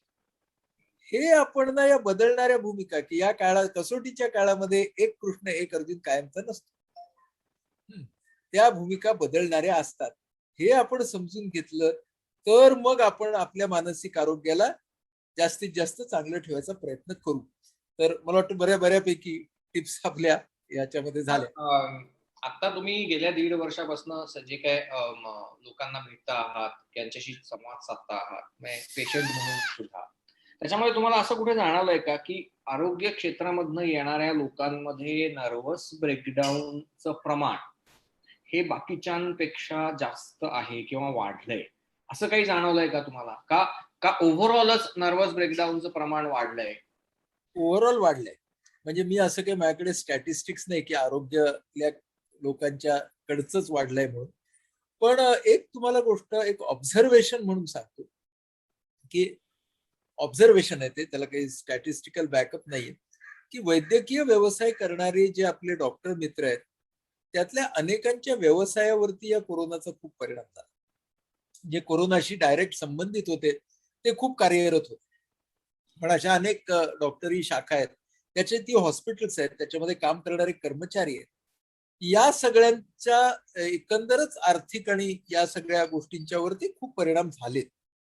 आणि त्या तऱ्हेच्या समस्या घेऊन आरोग्य क्षेत्रातली माणसं येत आहेत आमच्या सारख्या लोकांकडे. पण ती फक्त आरोग्य क्षेत्रातलीच येत आहेत असं काही म्हणता येणार नाही. म्हणजे आता पर्यटन क्षेत्र बंद पडलं, त्या क्षेत्रातली खूप माणसं येत आहेत. म्हणजे खाद्य व्यवसाय बंद पडले, तर ते फार महत्वाचं क्षेत्र आहे की ज्याच्यावरती परिणाम झाला. तर आणि तुम्हाला गंमत सांगतो की आयटी क्षेत्रामधले अनेक जण आमच्याकडे ओव्हरबर्डनिंग म्हणून पण येत आहेत, की आता वर्क फ्रॉम होम चालू झाल्यामुळे आम्ही 14 तास आणि 16 तास काम करतोय, ते बरं होतं ऑफिसला जाणे. म्हणजे माझा होताच पुढे की वर्क फ्रॉम होम चालू झाल्यापासून लॉंग ड्युरेशन वरती काम करायला लागलेत लोक, कारण घरीच आहेत, त्याच्यामुळे company is also asking them to work for long hours, आणि त्याच्यामुळे काही प्रॉब्लेम्स असोसिएट झालेले आहेत का, हा माझा एक प्रश्न पुढे होताच. त्याच्यामध्ये त्याचं उत्तर आलेत ना. तुम्हाला गंमत सांगू का, की आपलं मन म्हणजे कसं सॉलिड आहे, ते सुखात दुःख आणि दुःखात सुख दोन्ही शोधू शकतात. हा. त्यामुळे आपल्याला हे लक्षात घेतलं पाहिजे की या सगळ्या ज्या गोष्टी आहेत त्या आता संख्येच्या दृष्टीनं खूप मोठ्या झाल्यात ना. म्हणजे काय होतं, कुठलीही आपत्ती जे नजीकच्या काळामध्ये इतकी वैश्विक नव्हती झाली ना. या या आपत्तीचं एक महत्वाचं वैशिष्ट्य काय राहिलंय, ती वैश्विक झाली. म्हणजे ह्याच्यामध्ये इन्व्हॉल्व्ह नाही झाला, एफेक्ट नाही झाला असा हार्डली कोणी माणूस असेल. आता ते वैश्विकता आहे ना, ती महत्वाची आहे. त्यामुळे जास्त लोकांना जास्त त्रास होत आहे. पण ना मी दुसरी एक गोष्ट सांगतो तुम्हाला. काय होतंय बघा, त्रासाची उदाहरणं येतात. पण खूप साऱ्या लोकांना खूप सातत्याने मदत केली. या समाजामध्ये सद्भाव सुद्धा खूप मोठ्या प्रमाणात जागृत झाला. अर्थात काही लोकांनी त्याचा व्यापार केला, ठीक आहे, ते काही लोक करतील पण. काही लोकांनी अगदी त्रासदायक गोष्टी पण केल्या ना, कुणीतरी काळा बाजार केला, कुणीतरी वगैरे. असू दे, तोही समाजाचा प्रत्येक वेळेला भाग असणार आहे. पण आपण सद्भाव वाढवला आहे हे सुद्धा खरं आहे. म्हणजे आपण ना बऱ्याच वेळेला त्या सद्भावाला पाहिजे तेवढं महत्व देत नाही. म्हणजे माणसाच्या चांगुलपणाला ना आपण खूप महत्व देत नाही. माणूस वाईट वागला, इव्हन माध्यम सुद्धा तुम्हाला सगळ्या वाईट बातम्या जास्त देतात. चांगल्या बातम्या, कारण ती न्यूज नसते ना, इट्स नॉट न्यूज. जसं आपण म्हणू ना की माणूस कुत्र्याला चावला तर न्यूज असते, कुत्रा माणसाला चावला तर न्यूज नसते. तर असं आपल्याला डोक्यात ठेवायला पाहिजे की चांगुलपणा खूप मोठ्या प्रमाणात वाढीला लागला. सो तीही एक महत्वाची गोष्ट आहे. कारण आपण सगळ्यांनी आपला रेझिलियन्स वाढवणं हे सुद्धा आपल्या समोरचं काम आहे. आणि आता जो संवाद करतोय ना, तो सुद्धा त्यासाठीच आहे की त्या निमित्तानं आपण सगळेजण एकमेकांच्याकडे बोलतोय. आता तुम्हीच घ्या प्रश्न, मी त्याच्याकडे नाही बघत कारण खूप येत आहेत शेजारी. मला आता ह्या प्रश्न असा तुम्हाला एक विचारायचा आहे की आता आपल्या परिचारिका आहेत किंवा ह्या क्षेत्रामध्ये काम करणाऱ्या ह्या स्त्रिया जास्त आहेत पुरुषांपेक्षा ओव्हरऑल. हो हो. तर is there any difference in the way a person responds to stress depending upon the gender? Yes. आणि सगळ्या परिचारिकांना आपण सलामच करायला पाहिजे. कारण सगळ्या स्त्रिया या इमोशनली पुरुषांपेक्षा जास्त चिवट असतात. हे शास्त्रानंच मान्य केलेलं. त्यामुळं या ज्या स्त्रिया आहेत याच्यामध्ये म्हणजे अशा शास्त्रीय पाहणे आहेत की स्त्रिया या भावनिक आव्हानांना पुरुषांपेक्षा खूप चांगलं तोंड देऊ शकतात. तिचं वैशिष्ट्य आहे. म्हणजे पती ज्या स्त्रीचा पती गेला आहे त्या स्त्रीचं आयुर्मान आणि आरोग्य हे ज्या पुरुषाची पत्नी गेली आहे त्याच्या आयुर्मान आणि आरोग्यापेक्षा नक्की चांगलं असतं. हे विज्ञानानं सिद्ध केले. तो चिवटपणा हा स्त्रियांमध्ये पुरुषांपेक्षा जास्त असतो. म्हणजे पुरुष लोक उगीच आपल्या शक्तीचे बढाया वगैरे करतात, ते ठीक आहे, पण पुरुषांचा भावनिक चिवटपणा हा स्त्रीपेक्षा कमी असतो. त्यामुळे सगळ्या या ज्या परिचारिका आहेत यांना या सगळ्या गोष्टी निसर्गाने दिल्या आहेत. दुसरी एक महत्वाची गोष्ट निसर्गाने काय दिली आहे आपल्या सगळ्या परिचारिकांना, अगदी त्या फ्लॉरेन्स नाइटिंगेल पासून, जिच्यापासून आपण असं समजतो की आधुनिक या नर्सिंगचा इतिहास चालू झाला, तिथपासून की ह्यांना एम्पथी आहे. एम्पथी स्त्रीमध्ये जास्त आहे. By culture also, by nature also. संवर्धन करणं, संगोपन करणं, याचा अर्थ पुरुषांमध्ये ती नाही असं नाही, पुरुषांमध्ये ती असते, पण स्त्रीमध्ये ती आहे. ह्या सगळ्या ज्या गोष्टी आहेत ना या सिस्टर्सच्या साठी खूप महत्वाच्या. आता माझं म्हणणं असं आहे की या सगळ्या सिस्टर्सच्या ह्या सगळ्या विशेषत्वाचा सन्मान सगळ्या समाजानं करायला पाहिजे, खास करून पुरुषांनी करायला पाहिजे. की अरे या म्हणजे आता या आपल्या सिस्टर्स सगळ्या आहेत ना, तर त्यांचे नवरे, त्यांच्या घरातली पुरुष मंडळी इन्क्लुडिंग त्यांची मुलं, यांना रिस्पेक्ट करायला शिकायला हवं का? मला वाटतं अगदी प्रायोरिटीने शिकायला हवं. बाहेर गुणगान करून काही फायदा नाही. घरातल्या लोकांच्या कडून ना ह्या सगळ्यांना रिस्पेक्ट मिळाला पाहिजे. म्हणजे घरातल्या लोकांना आपण सांगायला पाहिजे, तो जेव्हा ड्युटीवरनं येईल ना हा, तर तुम्ही सगळे तिची 2 कामं करून ठेवा ना आधी. बरोबर. म्हणजे तिनं ड्युटीवरून यायचं, मग त्याच्यानंतर सगळ्यांना चहा पाणी करायचं, मग तो स्वयंपाक करायचा. अरे काय, त्या 8 तास 10 तास ड्युटी करून येते, तिच्या हातात चहा मिळू दे, तिला काहीतरी जेवण मिळू दे हातात. या साध्या गोष्टींना आपण या सगळ्या परिचारिकांच्यासाठी करायला पाहिजे. म्हणजे जे कोणी आपण असू ते, हा, त्यांचे मित्र, त्यांचे कुटुंबीय, साध्या गोष्टी असतात हो, पण त्या छोट्या असतात, पण त्या बाईला किती चांगलं वाटतं की अरे मला सपोर्ट मिळालाय. हीच गोष्ट त्या नर्सेसच्या बाबतीमध्ये त्यांच्या बॉसेसनी करणंही गरजेची आहे. त्यांचे जे वरिष्ठ असतील त्यांनी पण करायला पाहिजे. म्हणजे बऱ्याच वेळेला मी असं बघतो आपल्या काही डॉक्टर मित्रांच्या मध्ये जरा उगीच दिमाग असतो.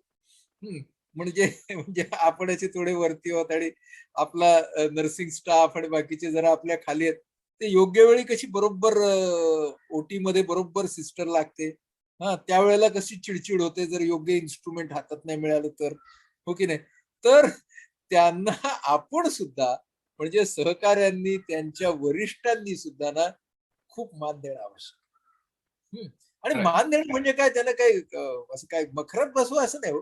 त्यांची जरा छान बोला ना, त्यांची थोडी परिस्थिती जाणून घ्या, त्यांना लक्षात ठेवून, अगं आज तुझा वाढदिवस ना असं म्हणा, काय कॅडबरी द्या, काहीतरी करा ना. तर हे आपण करत राहिलं पाहिजे, तर आपल्या या परिचारिकात ना त्या ह्याच्याही पेक्षा जास्त आव्हान घेतील पुढे. त्यांना ना ती कौतुकाची थाप हवी आहे. आणि हो बघा लगेच लिहिलं आपला चहाचा कप उचलून ठेवला तरी खरंय. सो या छोट्या गोष्टी आहेत ना त्या फार महत्वाच्या आहेत. त्या आपण सगळ्यांनी या सगळ्यांसाठी, आणि मी परिचारिका जरी म्हणत असलो तरी माझा फोकस आरोग्य सेवेमध्ये काम करणाऱ्या सगळ्यांसाठी. त्यांना आपण सगळ्यांनी दैनंदिन आयुष्यामध्ये तो रिस्पेक्ट, ती एम्पथी देणं, ही गोष्ट महत्वाची आहे. आता बघा तो त्याच्यावरतीच प्रश्न आलेत लोकांचे की मेंटॅलिटी चेंज करणं, जे मी आता बोलत होतो त्याच्यावरतीच लोक बोलत आहेत की हे किती महत्वाचं आहे, ते त्यामुळे अधोरेखित होत आहे की ह्या तऱ्हेचं ना. See the point is team spirit हे तिथेही एम्पथी हवी. एम्पथी फक्त रुग्णासाठी नकोय हो. आपला जो सहकारी आहे तो कुठलंही काम करत असेल त्याला एम्पथीची तेवढीच गरज आहे ना. Correct. त्यामुळे ही एम्पथी हा आपल्या टीम स्पिरिटचा भाग बनवणं, ही मला वाटतं सगळ्यांनी लक्षात घेण्यासारखी गोष्ट आहे. ओके, अजून एक असाच याच्याच अनुषंगाने असा प्रश्न होता की आपल्याकडे अर्बन आणि रुरल असा दोन खूपच तफावत आहे या दोन ह्याच्यामध्ये, की नाही म्हटलं तरी सुद्धा अर्बन मध्ये एरियामध्ये राहणारे तुमच्या आमच्यासारखी परिचारिका असो, डॉक्टर असो, त्यांना अवेलेबिलिटी ऑफ रिसोर्सेस ही खूप जास्त आहे as compared to the rural areas of our country. बरोबर आहे. आता आपल्याकडे इथे जुन्नर, नारायणगाव अशा थोड्या आपल्या पुण्या जिल्ह्यातल्याच रुरल एरियामधनं पण मंडळी जॉईन झालेली आहे. सो मला त्या अनुषंगाने तुम्हाला असं विचारायचं की ह्या दोन्हीतल्या स्ट्रेसमध्ये काही फरक आहे का? The one who is faced by the urban person and rural person. तुम्ही आता म्हणालात ना चैतन्य, म्हणजे पॉसिटी ऑफ रिसोर्सेस म्हणजे साधन संपत्ती कमी असणं, हा तर भाग आहेच. पुन्हा प्रवास आणि इतर सगळ्या दृष्टीने सुद्धा त्यांचं जीवन जास्त खडतर आहे. आणि म्हणजे आता या काळामध्ये मी काही आदिवासी भागातल्या संस्थांबरोबर काम करतोय. तर कारण आम्ही या काळामध्ये खूप तऱ्हेचं काम करत आहोत. त्यातलं एक काम आमचं असं आहे की अतिशय ग्रामीण आणि आदिवासी भागामध्ये जे आरोग्य सेवा देणाऱ्या संस्था आहेत त्यांच्या टीमला मानसिक आरोग्यामध्ये एम्पॉवर करणं. तर असा आम्ही एक खूप वेगळा असा टेली मेंटल हेल्थचा प्रयोग चालू केलाय आपल्या महाराष्ट्रामध्ये. तर ते काम करत असताना माझ्या नेहमी हे लक्षात येतं त्या आमच्या स्टाफशी बोलताना तिकडे. आता आमचं एक किनवट म्हणून आहे नांदेडच्या जवळ, तिकडचं साने गुरुजी रुग्णालय म्हणून आहे, त्यांच्या सोबत आम्ही काम करतो. तर त्या किनवटची जी माझी सगळी टीम आहे त्या काउन्सिलर्स बरोबर, त्या सिस्टर्स बरोबर बोलताना ना मला तुम्ही आता जो प्रश्न विचारला तो खूप कळतो की अरे किती ऑर्ड्सच्या अगेन्स्ट काम करतायत. हा, की यांच्या अडचणी किती आहेत. तर आहे अडचणीमध्ये फरक. म्हणजे हे जास्त चॅलेंजिंग आहे का, तर आहे. पण म्हणूनच ना आपल्यासारख्या लोकांनी जितकं होईल तितकं या लोकांपर्यंत पोचण्याची खूप गरज आहे. म्हणजे जसं आम्ही लोक आमचे प्रयोग करतोय तसं सगळ्यांनी ते प्रयोग करणं. पण आणि मग तुम्हाला हा, असं वाटतंय का की जसं आपण आता म्हणलं की जेंडर मध्ये फरक आहे की विमेन आर मोर एम्पॅथेटिक आणि they are more use to or they are in a better they are better equipped to handle the distress. तसंच रुरल एरिया मधली लोक because they have been working against all these odds for years together हो आहे ना, better ते पण आहे ना, इक्विप्ड टू आहे ना, हो आहे ना.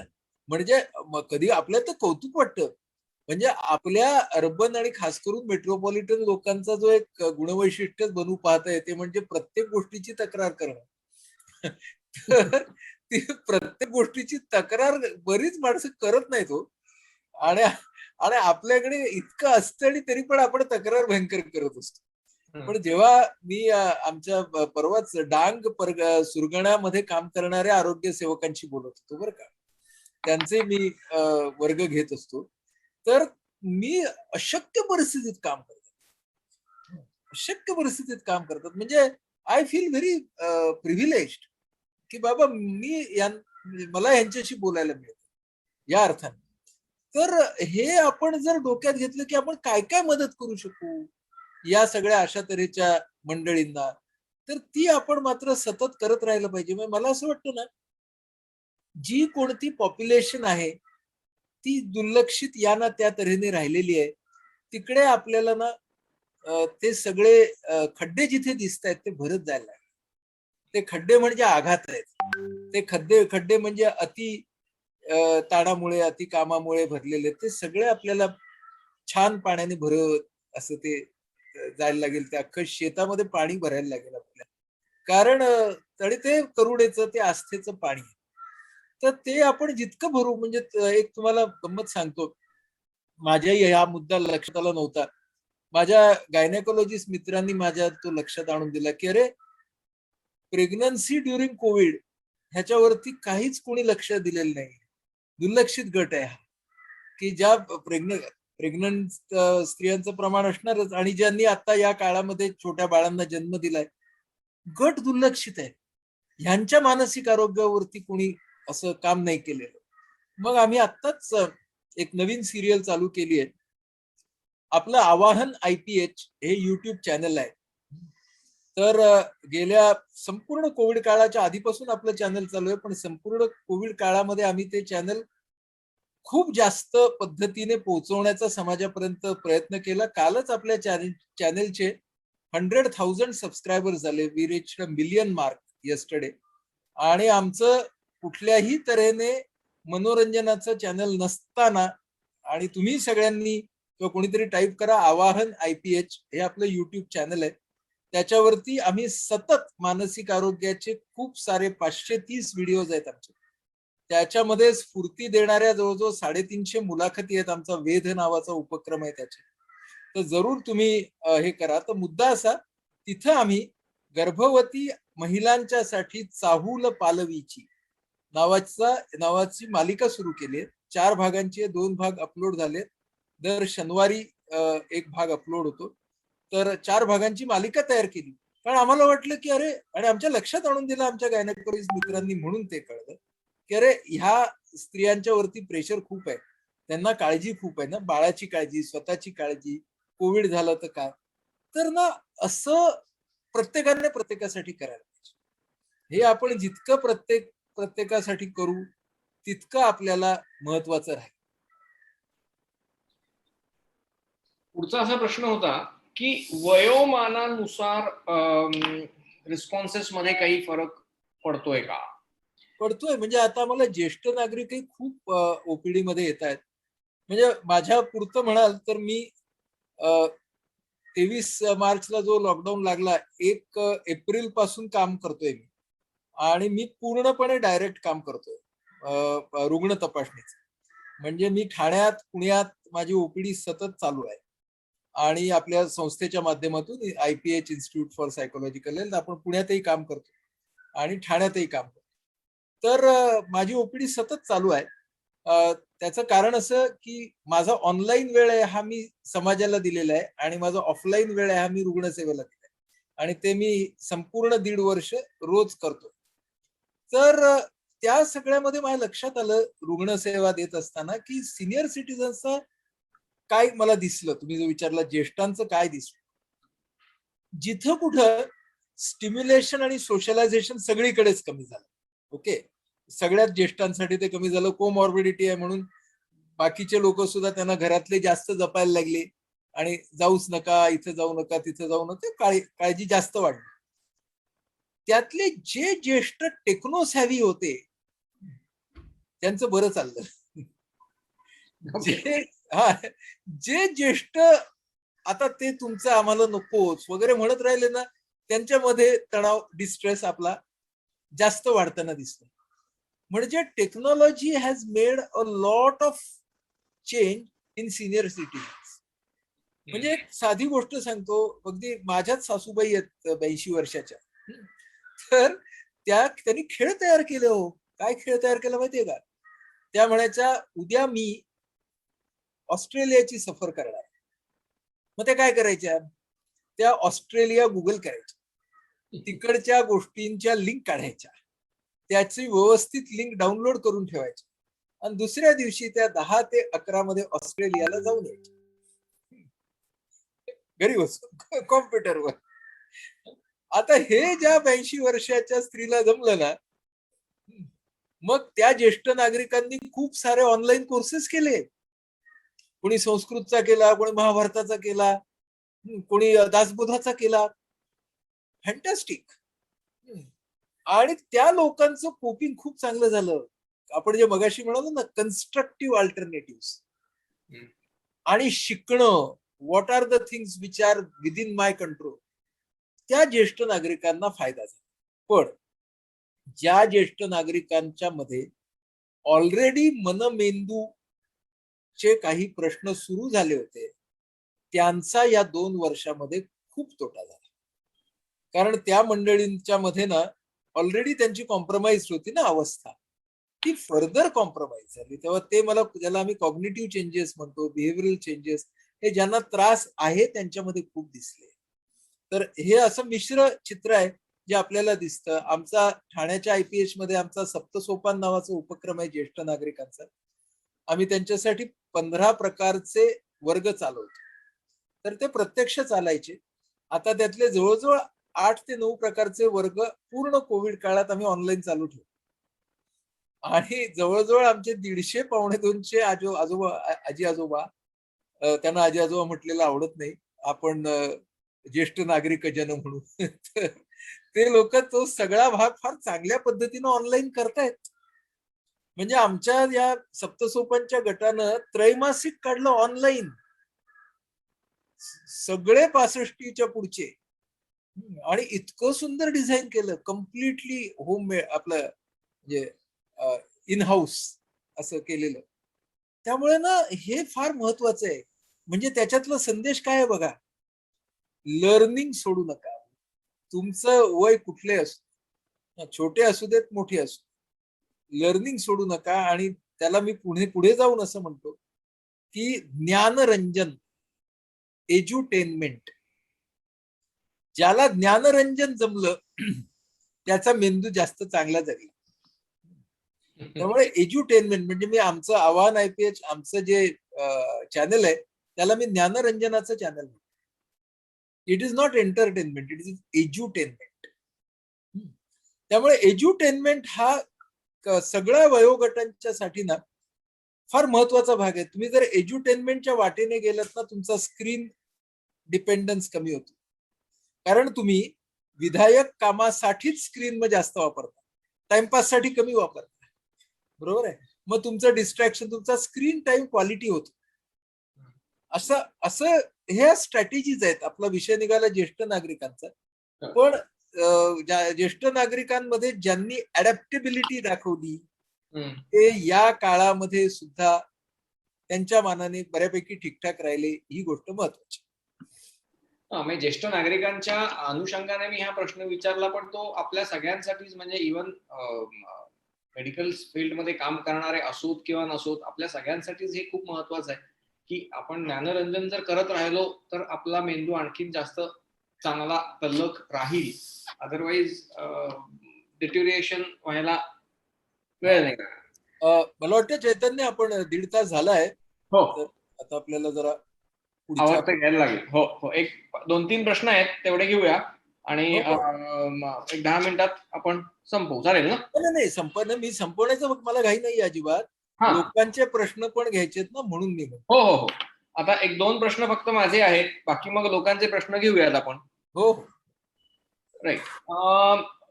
आता हा ऍक्च्युली बाहेरनच आलेला प्रश्न आहे की इमोशनल इंटेलिजन्स विषयी तुमचं ओपिनियन काय आहे?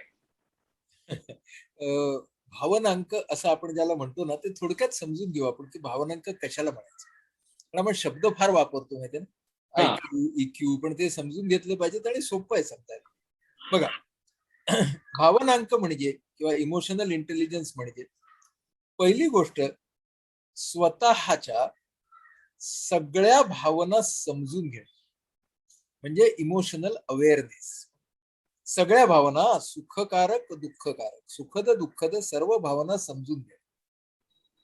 दुसरा टप्पा, या सर्व भावनांचा स्वीकार करा, सुखद भावनांचा सुद्धा, दुःखद भावनांचा सुद्धा. तिसरा भाग म्हणजे first is awareness, second is acceptance, third is या भावनांचं वर्गीकरण करणं, त्यामधल्या अनुरूप कोणत्या आणि विरूप कोणत्या, विचार अप्रोप्रिएट, विचार नॉट अप्रोप्रिएट, हे अनालिसिस करण्याचं स्किल स्वतःमध्ये आणलं. ओके. आणि जे हे कौशल्य स्किल आपल्यामध्ये तयार झालंय, हे जगामध्ये वेगवेगळ्या प्रसंगामध्ये वापरणं, त्याला म्हणायचं ऍप्लिकेशन. म्हणजेच अवेअरनेस, ऍक्सेप्टन्स, अनालिसिस आणि ऍप्लिकेशन ऑफ इमोशन्स, हा झाला त्या भावनांकाचा पहिला भाग.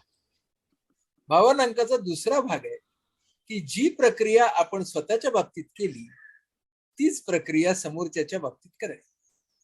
म्हणजे समोरच्याच्या व्यक्तीच्या भावना ओळखणे, त्यांचा स्वीकार करणे, त्यांचे वर्गीकरण करून त्या समजून घेऊन व्यवहार मला कसा करता येईल ते पाहणे.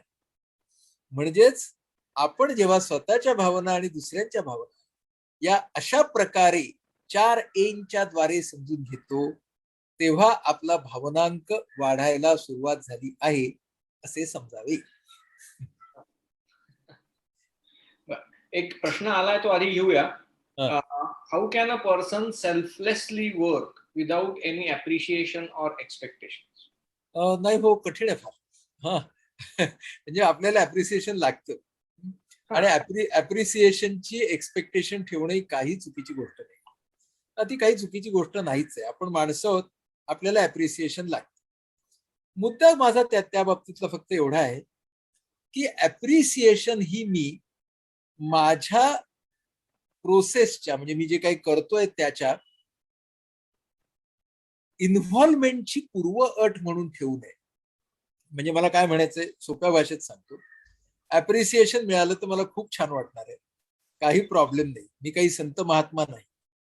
पण अप्रिसिएशन मिळालंच पाहिजे, तरच मी माझं काम हे त्या दर्जाचं करेन असा हट्ट मी धरता कामा नये.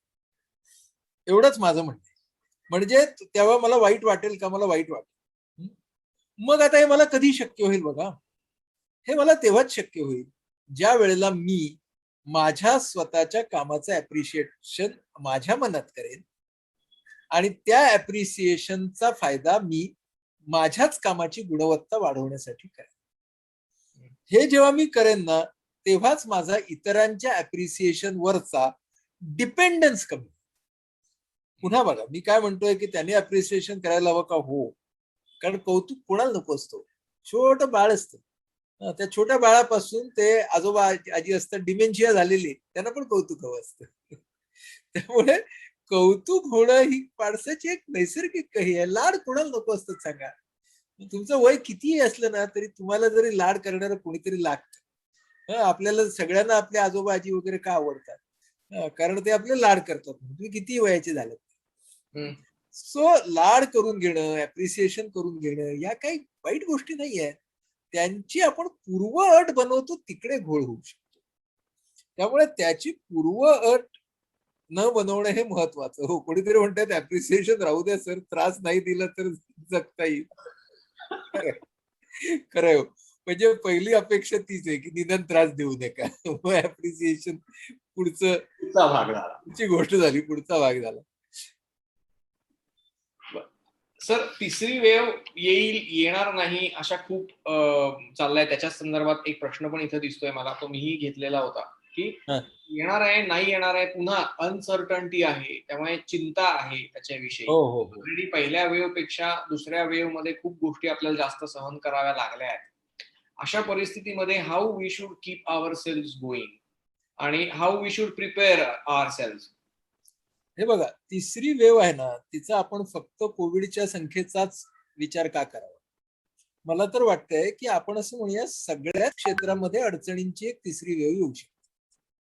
आपण समजा ह्या कोविडची तिसरी वेव्ह नाही आहे धरून चाला, तरी सुद्धा आपल्याला पुन्हा एकदा ती गुणवत्ता, आपल्या जीवनाची ती लय, आपल्या जीवनाचा तो दर्जा जो काही पूर्वी होता तो आणण्यासाठी प्रयत्न करावे लागणार आहेत. मग तो वाढवण्यासाठी प्रयत्न करावे लागणार आहेत. म्हणजे हे संपणार आहे का लगेच? तर हे नाही संपणार. आता ज्या वेळेला अशा अडचणी आपल्या समोर येतील त्यावेळेला आपल्याला असुरक्षितता काढता येणार आहे का आपल्या जीवनातून? तर नाही काढता येणार. मग आपल्याला त्या असुरक्षिततेमुळे डिस्ट्रेसचे मुवमेंट्स येऊ शकणार का?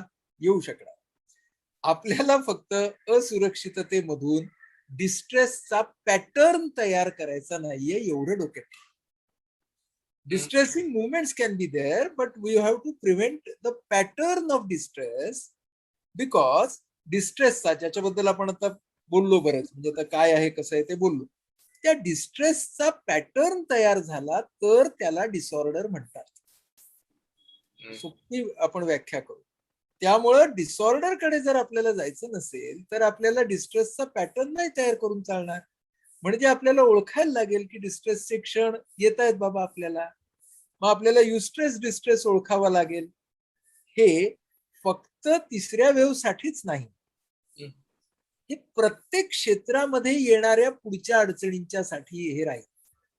त्या असुरक्षिततेचा स्वीकार केल्याखेरीज आपल्याला पुढे जाता येईल का? नाही. पण आपल्या मानवी मन असं आहे की ज्याचा एक हेका हा सतत स्थिरता स्थिरता स्थिरता असा असतो. आपलं मन तसं आहे, ते सारखं मागत असतं स्थिरता हवी, नात्यांमध्ये स्थिरता हवी, जीवनशैलीमध्ये स्थिरता हवी, बरोबर, उत्कर्षामध्ये आणि विकासामध्ये स्थिरता हवी. अरे, आपलं प्रत्येक श्वासच जर नवा आहे, आपला प्रत्येक क्षणच जर नवा आहे, तर आपण कशामध्ये स्थिरता शोधतो आहोत? म्हणजे स्थिरता जर असेल तर ती त्या त्या क्षणाचीच असेल.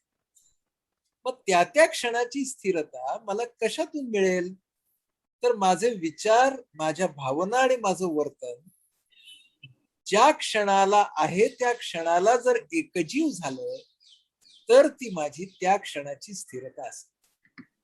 तुमचा आणि माझा हक्क आणि तुमचं आणि माझं जास्तीत जास्त नियंत्रण हे त्या त्या क्षणाच्या विचार, भावना आणि वर्तनावरती जर राहिलं तर आपलं सगळ्यांचंच जीवन हे जास्त अर्थपूर्ण होईल. आणि मग आपण असा विचार करू की अस्थिरता आपण ज्याला म्हणतो ती सुद्धा एक अवस्था आहे, स्थिरता आपण ज्याला म्हणतो ती सुद्धा एक गतिमान अवस्थाच आहे.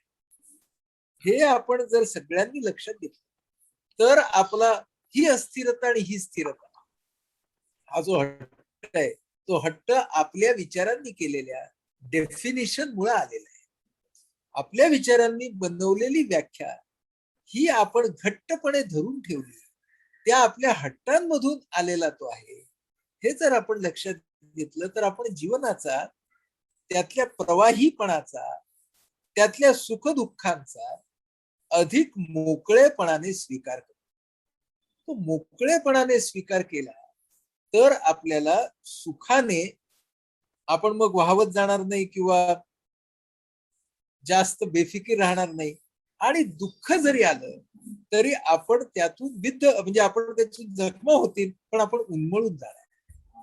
या गोष्टी करणं सगळ्यांसाठी, आपल्या समाज म्हणून, व्यक्ती म्हणून खूप महत्वाचे आहेत असं मला वाटतं. सर, आपण सगळ्या मोठ्या आपण ऍडल्ट्स बद्दल खूप बोललो, पण आपण लहान मुलांविषयी खूप बोललो नाही आहोत आता आता अजिबातच बोललेलो नाही आहोत आपण आता. मला एक प्रश्न घ्यायचा आहे की दोन प्रकारचे प्रश्न मी इथे तुम्हाला विचारतो. एक, जे शाळेत जाणारी मुलं आहेत, ज्यांना ऑनलाईन स्कूलिंग सुरू आहे, आता गेले 1.5 वर्ष ऑलमोस्ट ऑनलाईन स्कूलिंग चालू आहे, त्यांच्यावरती काही या सगळ्याचा परिणाम झाल्यासारखा दिसतो का, हा पहिला प्रश्नाचा भाग आहे. दुसऱ्या प्रश्नाचा भाग आहे की जी मुलं आता खूप लहान आहेत, बागा बंद आहेत, सगळ्या गोष्टी बंद आहेत, त्यामुळे ती वाढत्या वयातली, म्हणजे टॉडलर आपण ज्याला म्हणू, वाढत्या वयातली जी मुलं आहेत की अजून शाळेत जात नाहीयेत, पण त्यांना या सगळ्या गोष्टींच्या एक्सपोजरची तेवढीच आवश्यकता आहे की जे मिळालेले नाही, त्यांच्यामध्ये काही बिहेव्हिअरल चेंजेस तुम्हाला दिसतायत का, दिसलेत का?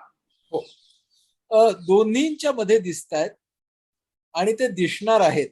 म्हणून मला या निमित्तानं ना सगळ्यांना एक छोटी स्ट्रॅटेजी सांगायची. कारण ती स्ट्रॅटेजी सांगितल्याशिवाय त्या प्रश्नाला काही अर्थ नाही. ती स्ट्रॅटेजी काय आहे ते सांगतो तुम्हाला. तुमचं कोणत्याही वयाचं मूल तुमच्या आजूबाजूला असेल, स्कूल गोईंग असेल, टॉडलर असेल, कधी बघा, त्याचं निरीक्षण काय करा त्या मुलाचं, त्याचं डिप्रायव्हेशन नेमकं कुठे आहे. प्रत्येक पालकाने, प्रत्येक शिक्षकाने काय शोधायचंय, एरिया ऑर एरियाज ऑफ डिप्रायव्हेशन, हे पहिलं शोधायचं. कमी कसली आहे, म्हणजे फॉर एक्झाम्पल सोपं की टीनेजर्स आहेत, त्यांना मित्रमैत्रिणींना भेटतायत, हा त्यांचं डिप्रायव्हेशन, बरोबर. छोटी बाळ आहेत, त्यांना ना बागेत जाऊन मोकळ्यावरती जाता येत नाही. म्हणजे माझा नातू आहे, तर त्याला तो बागेमध्ये गेला की असा सुसाट सुटतो का आता कधी गेला तर, कारण त्याचं डिप्रायव्हेशन झालं. तो कारंजाकडे इतका बघत राहतो की त्याला असं काय दिसलं तिकडे असं वाटतं, पाणी बघितलेलं, तळाचंच बघितलंय, कारंजाचं बघितलं ते 1.5 वर्षामध्ये. सो व्हेअर इज द डिप्रायव्हेशन, तो आपला पहिला प्रश्न असला पाहिजे, बरोबर. डिप्रायव्हेशनच्या बरोबर जाणारा दुसरा शब्द आहे कॉम्पेन्सेशन. जे डिप्रायव्हेशन आहे ते काय करायचंय, कॉम्पेन्सेट करायचं. मग पुढचा प्रश्न काय येणार, हाऊ टू कॉम्पेन्सेट, बरोबर. म्हणजे आता छोटी मुलं पण सॉलिड असतात, कारण त्यांच्यावरती मोठ्यांचे संस्कार कमी झालेले असतात, त्यामुळे कधी कधी छोटी मुलं असतात ते खूप पटकन निर्मळपणे सोल्युशन काढतात. म्हणजे एक 6-7 वर्षाचा मुलगा आहे, तर त्यांनी काय केलं, तो आई बाबांकडून पण झूम शिकला, जसे सिनियर सिटीजन शिकले तसे. आणि मग तो म्हणाला, मी कॉलनी मधल्या सगळ्यांशी 6-7 जणांशी रोज बोलतो, मी मित्रमैत्रिणींशी. मग बोलता बोलता ते म्हणाले की अरे, जे आपले आर्ट क्लास घेणारे आजोबा आहेत ते आपल्याचकडे राहतात, त्यांना झूम वर का नको घेऊया. तर त्यांनी आर्ट क्लास चालू केला. मग शाळा होते तर आर्ट क्लास का नाही होत, त्यांनी त्यांचे क्लासेस सुरू केले मुलांनी. म्हणजे काय, wherever there is a deprivation, there has to be a strategy of compensation. बरोबर.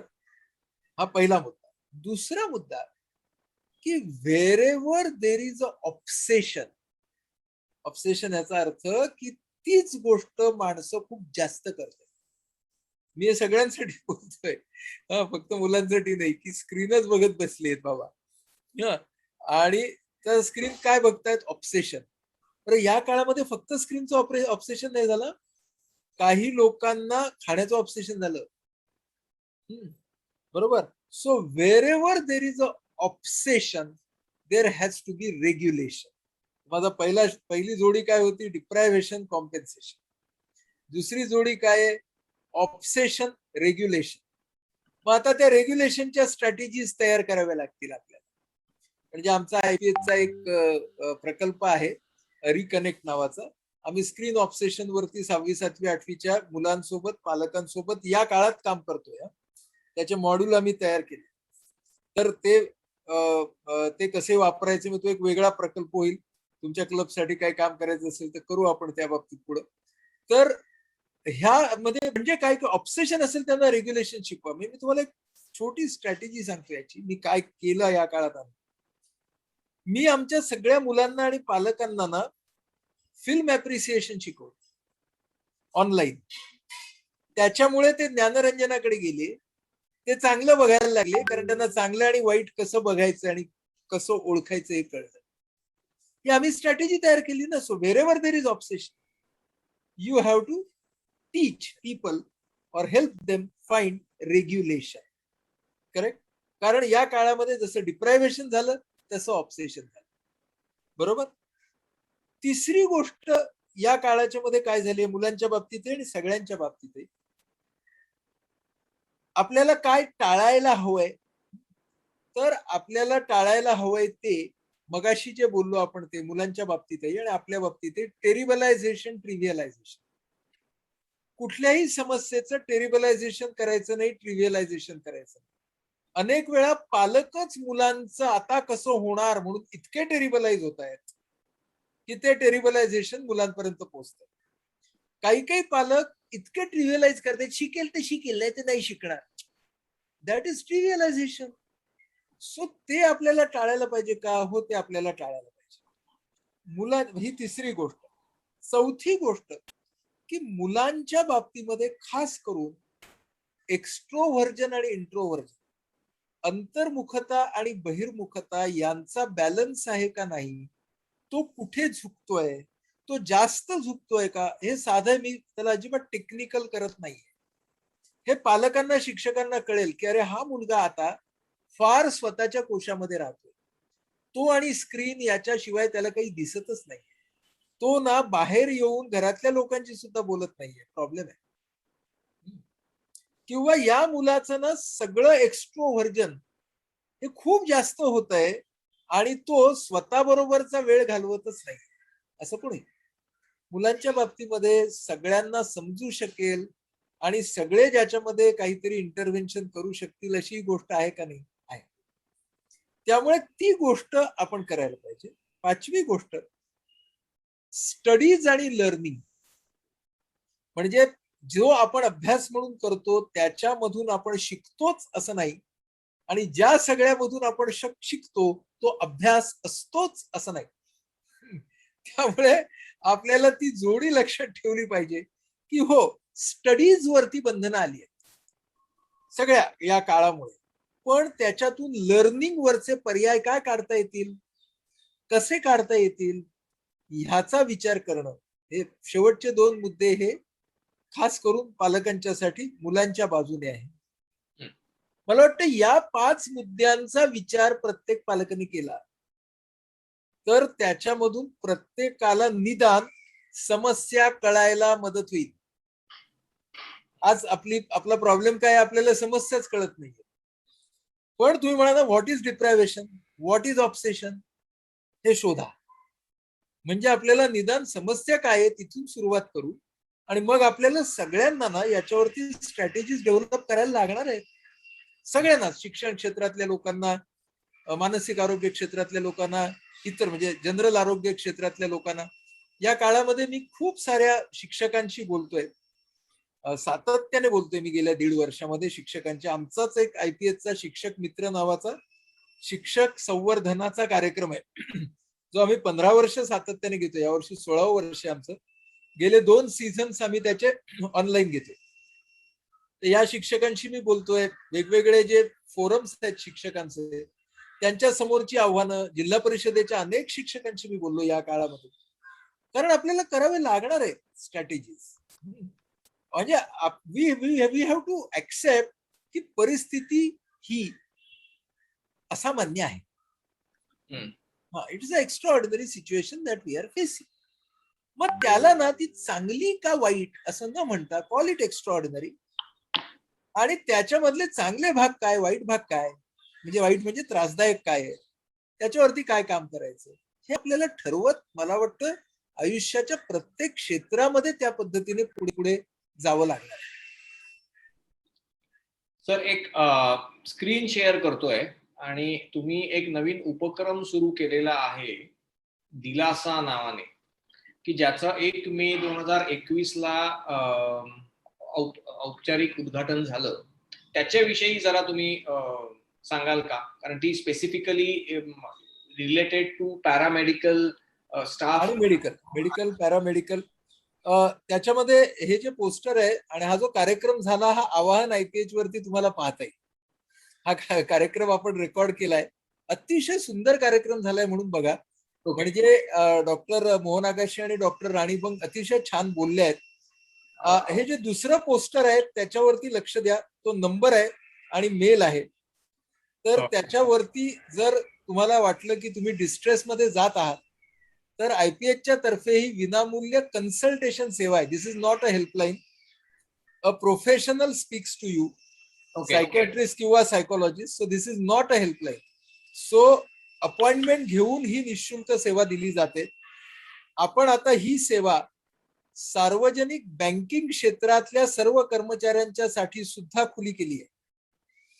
त्यामुळं हे आरोग्य क्षेत्रातल्या लोकांसाठी आहे, त्याचप्रमाणे ही सेवा बँक क्षेत्रातल्या लोकांसाठी सुद्धा आहे.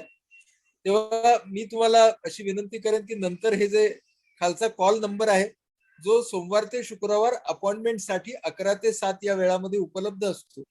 मेल सुद्धा तुम्ही टाकू शकता dilasa@iph@gmail.com वरती. म्हणजे तुम्हाला अपॉइंटमेंट पाठवता येईल. तुमच्याशी प्रोफेशनल बोलतील आणि ते तुम्हाला त्या ट्रीटमेंटच्या दृष्टीनं मदत करू शकतील. तेव्हा या विनामूल्य सेवेचा तुम्ही सर्वांनी लाभ घ्या आणि मुख्य म्हणजे ज्यांना पाहिजे तिथपर्यंत ही सेवा पोचवा. ती गोष्ट माझ्या दृष्टीनं खूप महत्वाची राहील. तसंच आवाहन IPH हे आपलं चॅनेल आहे ते सुद्धा पोचवा. आपण त्याच्यामध्ये वेगवेगळ्या गटांच्या साठी खूप साहित्य देत असतो. जसं मी तुम्हाला सांगितलं चाहुल पालवीची काल गुरुपौर्णिमा होती परवा शुक्रवारी. तर आपण शिक्षक ते संवर्धक म्हणून शिक्षकांसाठीचा 1 तासाचा प्रशिक्षण कार्यक्रम अपलोड केलाय. तो बघा. आपण वेगवेगळ्या वयोगटांसाठी या गोष्टी करत असतो. तर दिलासाचाही ज्यांना पाहिजे तिथपर्यंत ते जरूर पोचवा. हे या आजच्या कार्यक्रमाच्या माध्यमातून मी तुम्हाला ती विनंती करतो.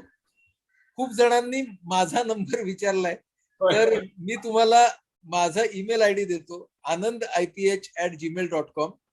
तर तो कुणीतरी जरा टाईप करा प्लीज. ANANDIPH एकत्र anandiph@gmail.com. मला वाटतं चैतन्य तुमच्याकडे आहे. आता जरा खाली त्यांना टाईप करून द्या.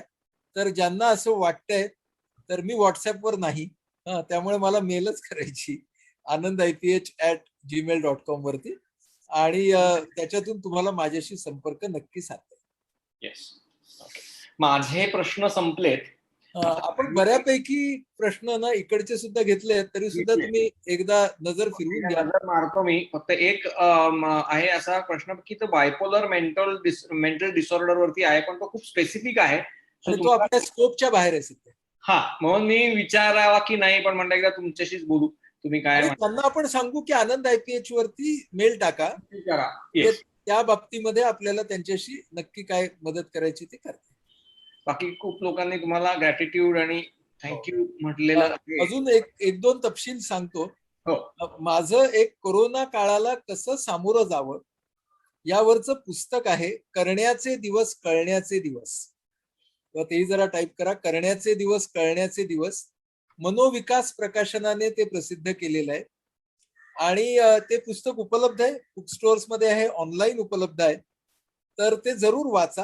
करण्याचे दिवस कळण्याचे दिवस. तर ते बघा. मी फेसबुक आणि इन्स्टावरती असतो तर मला फॉलो करा. कारण या कोविड काळामध्ये मी जवळजवळ मी केलेल्या 150 कवितांचं पुस्तक आलंय अव्यक्ताचा आरसा म्हणून. हे पुस्तक बुक गंगा पब्लिकेशनने प्रसिद्ध केलंय. ते ई बुक, ऑडिओ बुक आणि प्रिंटेड बुक या तिन्ही मध्ये आहे. कसोटीच्या काळामध्ये कवितांची सोबत अशा तऱ्हेचं ते पुस्तक आहे अव्यक्ताचा आरसा. तर ते पण पहा आणि ऐका. तर ह्या गोष्टी उपलब्ध आहेत. ते त्याचाही नक्की लाभ घ्या. प्लस आपल्या चॅनेलवरती कोरोना काळासाठीचे खूप मटेरियल आहे.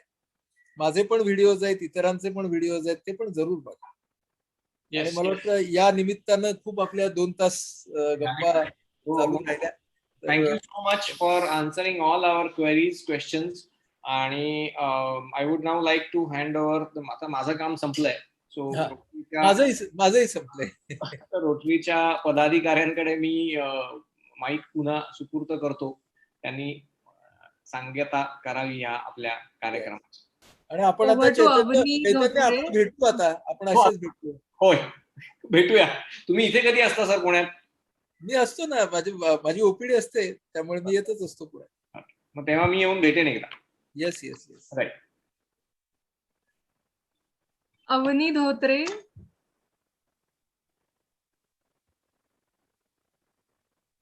अवनी अवनी अनम्यूट करा. अनम्यूटच आहे ती को-होस्ट आहे. मे बी बँडविड्थ नाही, तिला चालू आहे, माईक पण चालू आहे आणि कॅमेरा पण चालू आहे त्यांचा. अवनी तुमचा आवाज येत नाहीये. अवनी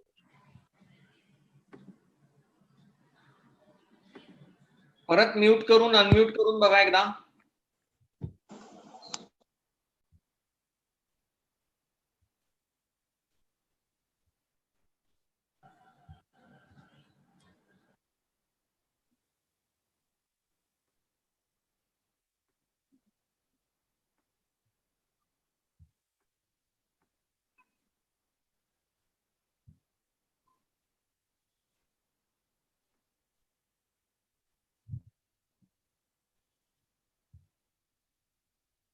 अवनी तुमचा आवाज. मी फोन करते तिला, 1 मिनिट.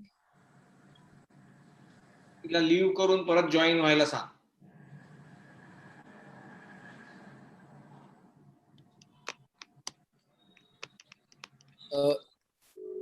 चैतन्य, अध्यक्षांच्या परवानगीनं मी जरा तुमची रजा घेऊ का? कारण मला 6 वाजता एक दुसरी हॅलो. मीटिंग आहे. हॅलो. हा, तुझा आवाजच येत नाहीये. तू वोट ऑफ थँक्स साठी थांबला. नंदू सरांना जायचंय. तूच कर, नाही तर मग अश्विनी तूच आभार मान सरांचे, मग आपण नंतर बोलू, कारण सरांना जायचंय. Thank you sir. तुमचं इतकं उद्बोधक व्याख्यान ऐकून, म्हणजे आणि प्रत्येक प्रश्नाचं तुम्ही इतकं सुंदर विश्लेषण केलं आणि छान समजावून सांगितलं मराठी भाषेत. अर्थातच चैतन्य म्हणलं तशी तुमची मराठी भाषा आणि आमची बोली भाषा याच्यात नक्कीच अंतर आहे.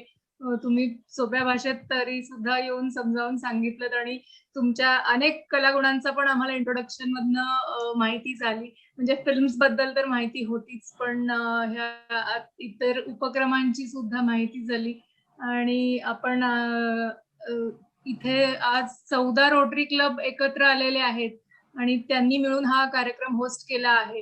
जुन्नर, नारायणगाव, दौंड अशा वेगवेगळ्या ठिकाणांहून लोक जॉईन झालेले आहेत. ससून प्रायमरी होतच, पण आपण प्रोग्राम असा छान आहे म्हटल्यावरती इतर लोक पण जॉईन झाले आणि तुमचं आम्हाला मार्गदर्शन मिळालं. त्याबद्दल सर्व रोटरी परिवारातर्फे मी तुमची आभारी आहे. आता अवनी आलेली आहे. अवनीच्याकडे मी सुपूर्द करते. रोटरीचा थोडासा आमचा फॉर्मॅट असतो त्याप्रमाणे. हा, okay. Over to you Avani. हा, ऐकू येतंय का माझं बोललेलं? आय वॉज येतंय, ट्राईंग येतंय. हार्ड. Okay, fine. ठीक आहे. आता ऍक्च्युली आभार प्रदर्शन अश्विनी तू खूप सुंदर पद्धतीने ऑलरेडी केलेलं आहेस, सो मी ते रिपीट करत नाही. I would just like to add few things. ते म्हणजे विजय मेडिकल आणि ससून जनरल हॉस्पिटल यांच्या सगळ्या परिचारिका आज इथे उपस्थित होत्या. त्यांनी या कार्यक्रमाचा लाभ घेतलेला आहे आणि त्यांचा मोलाचा सहभाग आहे. So thank you very much to them. आणि डॉक्टर आनंद नाडकर्णी हे एवढं दिग्गज व्यक्तिमत्व असूनही त्यांनी आपल्या विनंतीला मान देऊन ते आज इकडे आले आणि एवढ्या कठीण परिस्थितीत आपल्या सगळ्यांना उत्तम कसं वागावं किंवा कसा पर्स्पेक्टिव्ह असावा याचं खूप सुंदर मार्गदर्शन दिलं. त्यासाठी खूप आभार तुमचे. आणि याच्यात डॉक्टर चैतन्य गणपुले यांनी अप्रतिम सूत्रसंचालन केलं. तितकंच नाही तर या ऑर्गनायझेशन मध्ये सुद्धा त्यांचा मोठा मोलाचा सहभाग होता. त्यामुळे त्यांनाही खूप धन्यवाद. आता मी apart from rotary club of Pune pride जे होस्ट क्लब आहेत, इतर रोटरी क्लब्सनी पण इथे मोलाचा सहभाग दिलेला आहे या कार्यक्रमासाठी. त्यांची नावं घेते. RCP पाषाण, RC Rajgurunagar, RC Chakan airport, RCP university, RC Kharghar, RC मिडटाऊन, RCP Chinchwad, RCP camp, RC Junnar Shivneri, RCP Magarpatta elite, RC Narayangaon, RC Patalganga, RC Udyognagari Pimpri आणि RC Daund. Thank you very much की अत्यंत शॉर्ट नोटीस वरती तुम्ही सगळ्यांनी तुमचा सहभाग दिलेला आहे या कार्यक्रमासाठी. Thank you. Thank you. Thank you everyone. Thank you everyone. आता मीटिंग बंद करू शकतोय आपण. थँक्यू. थँक्यू.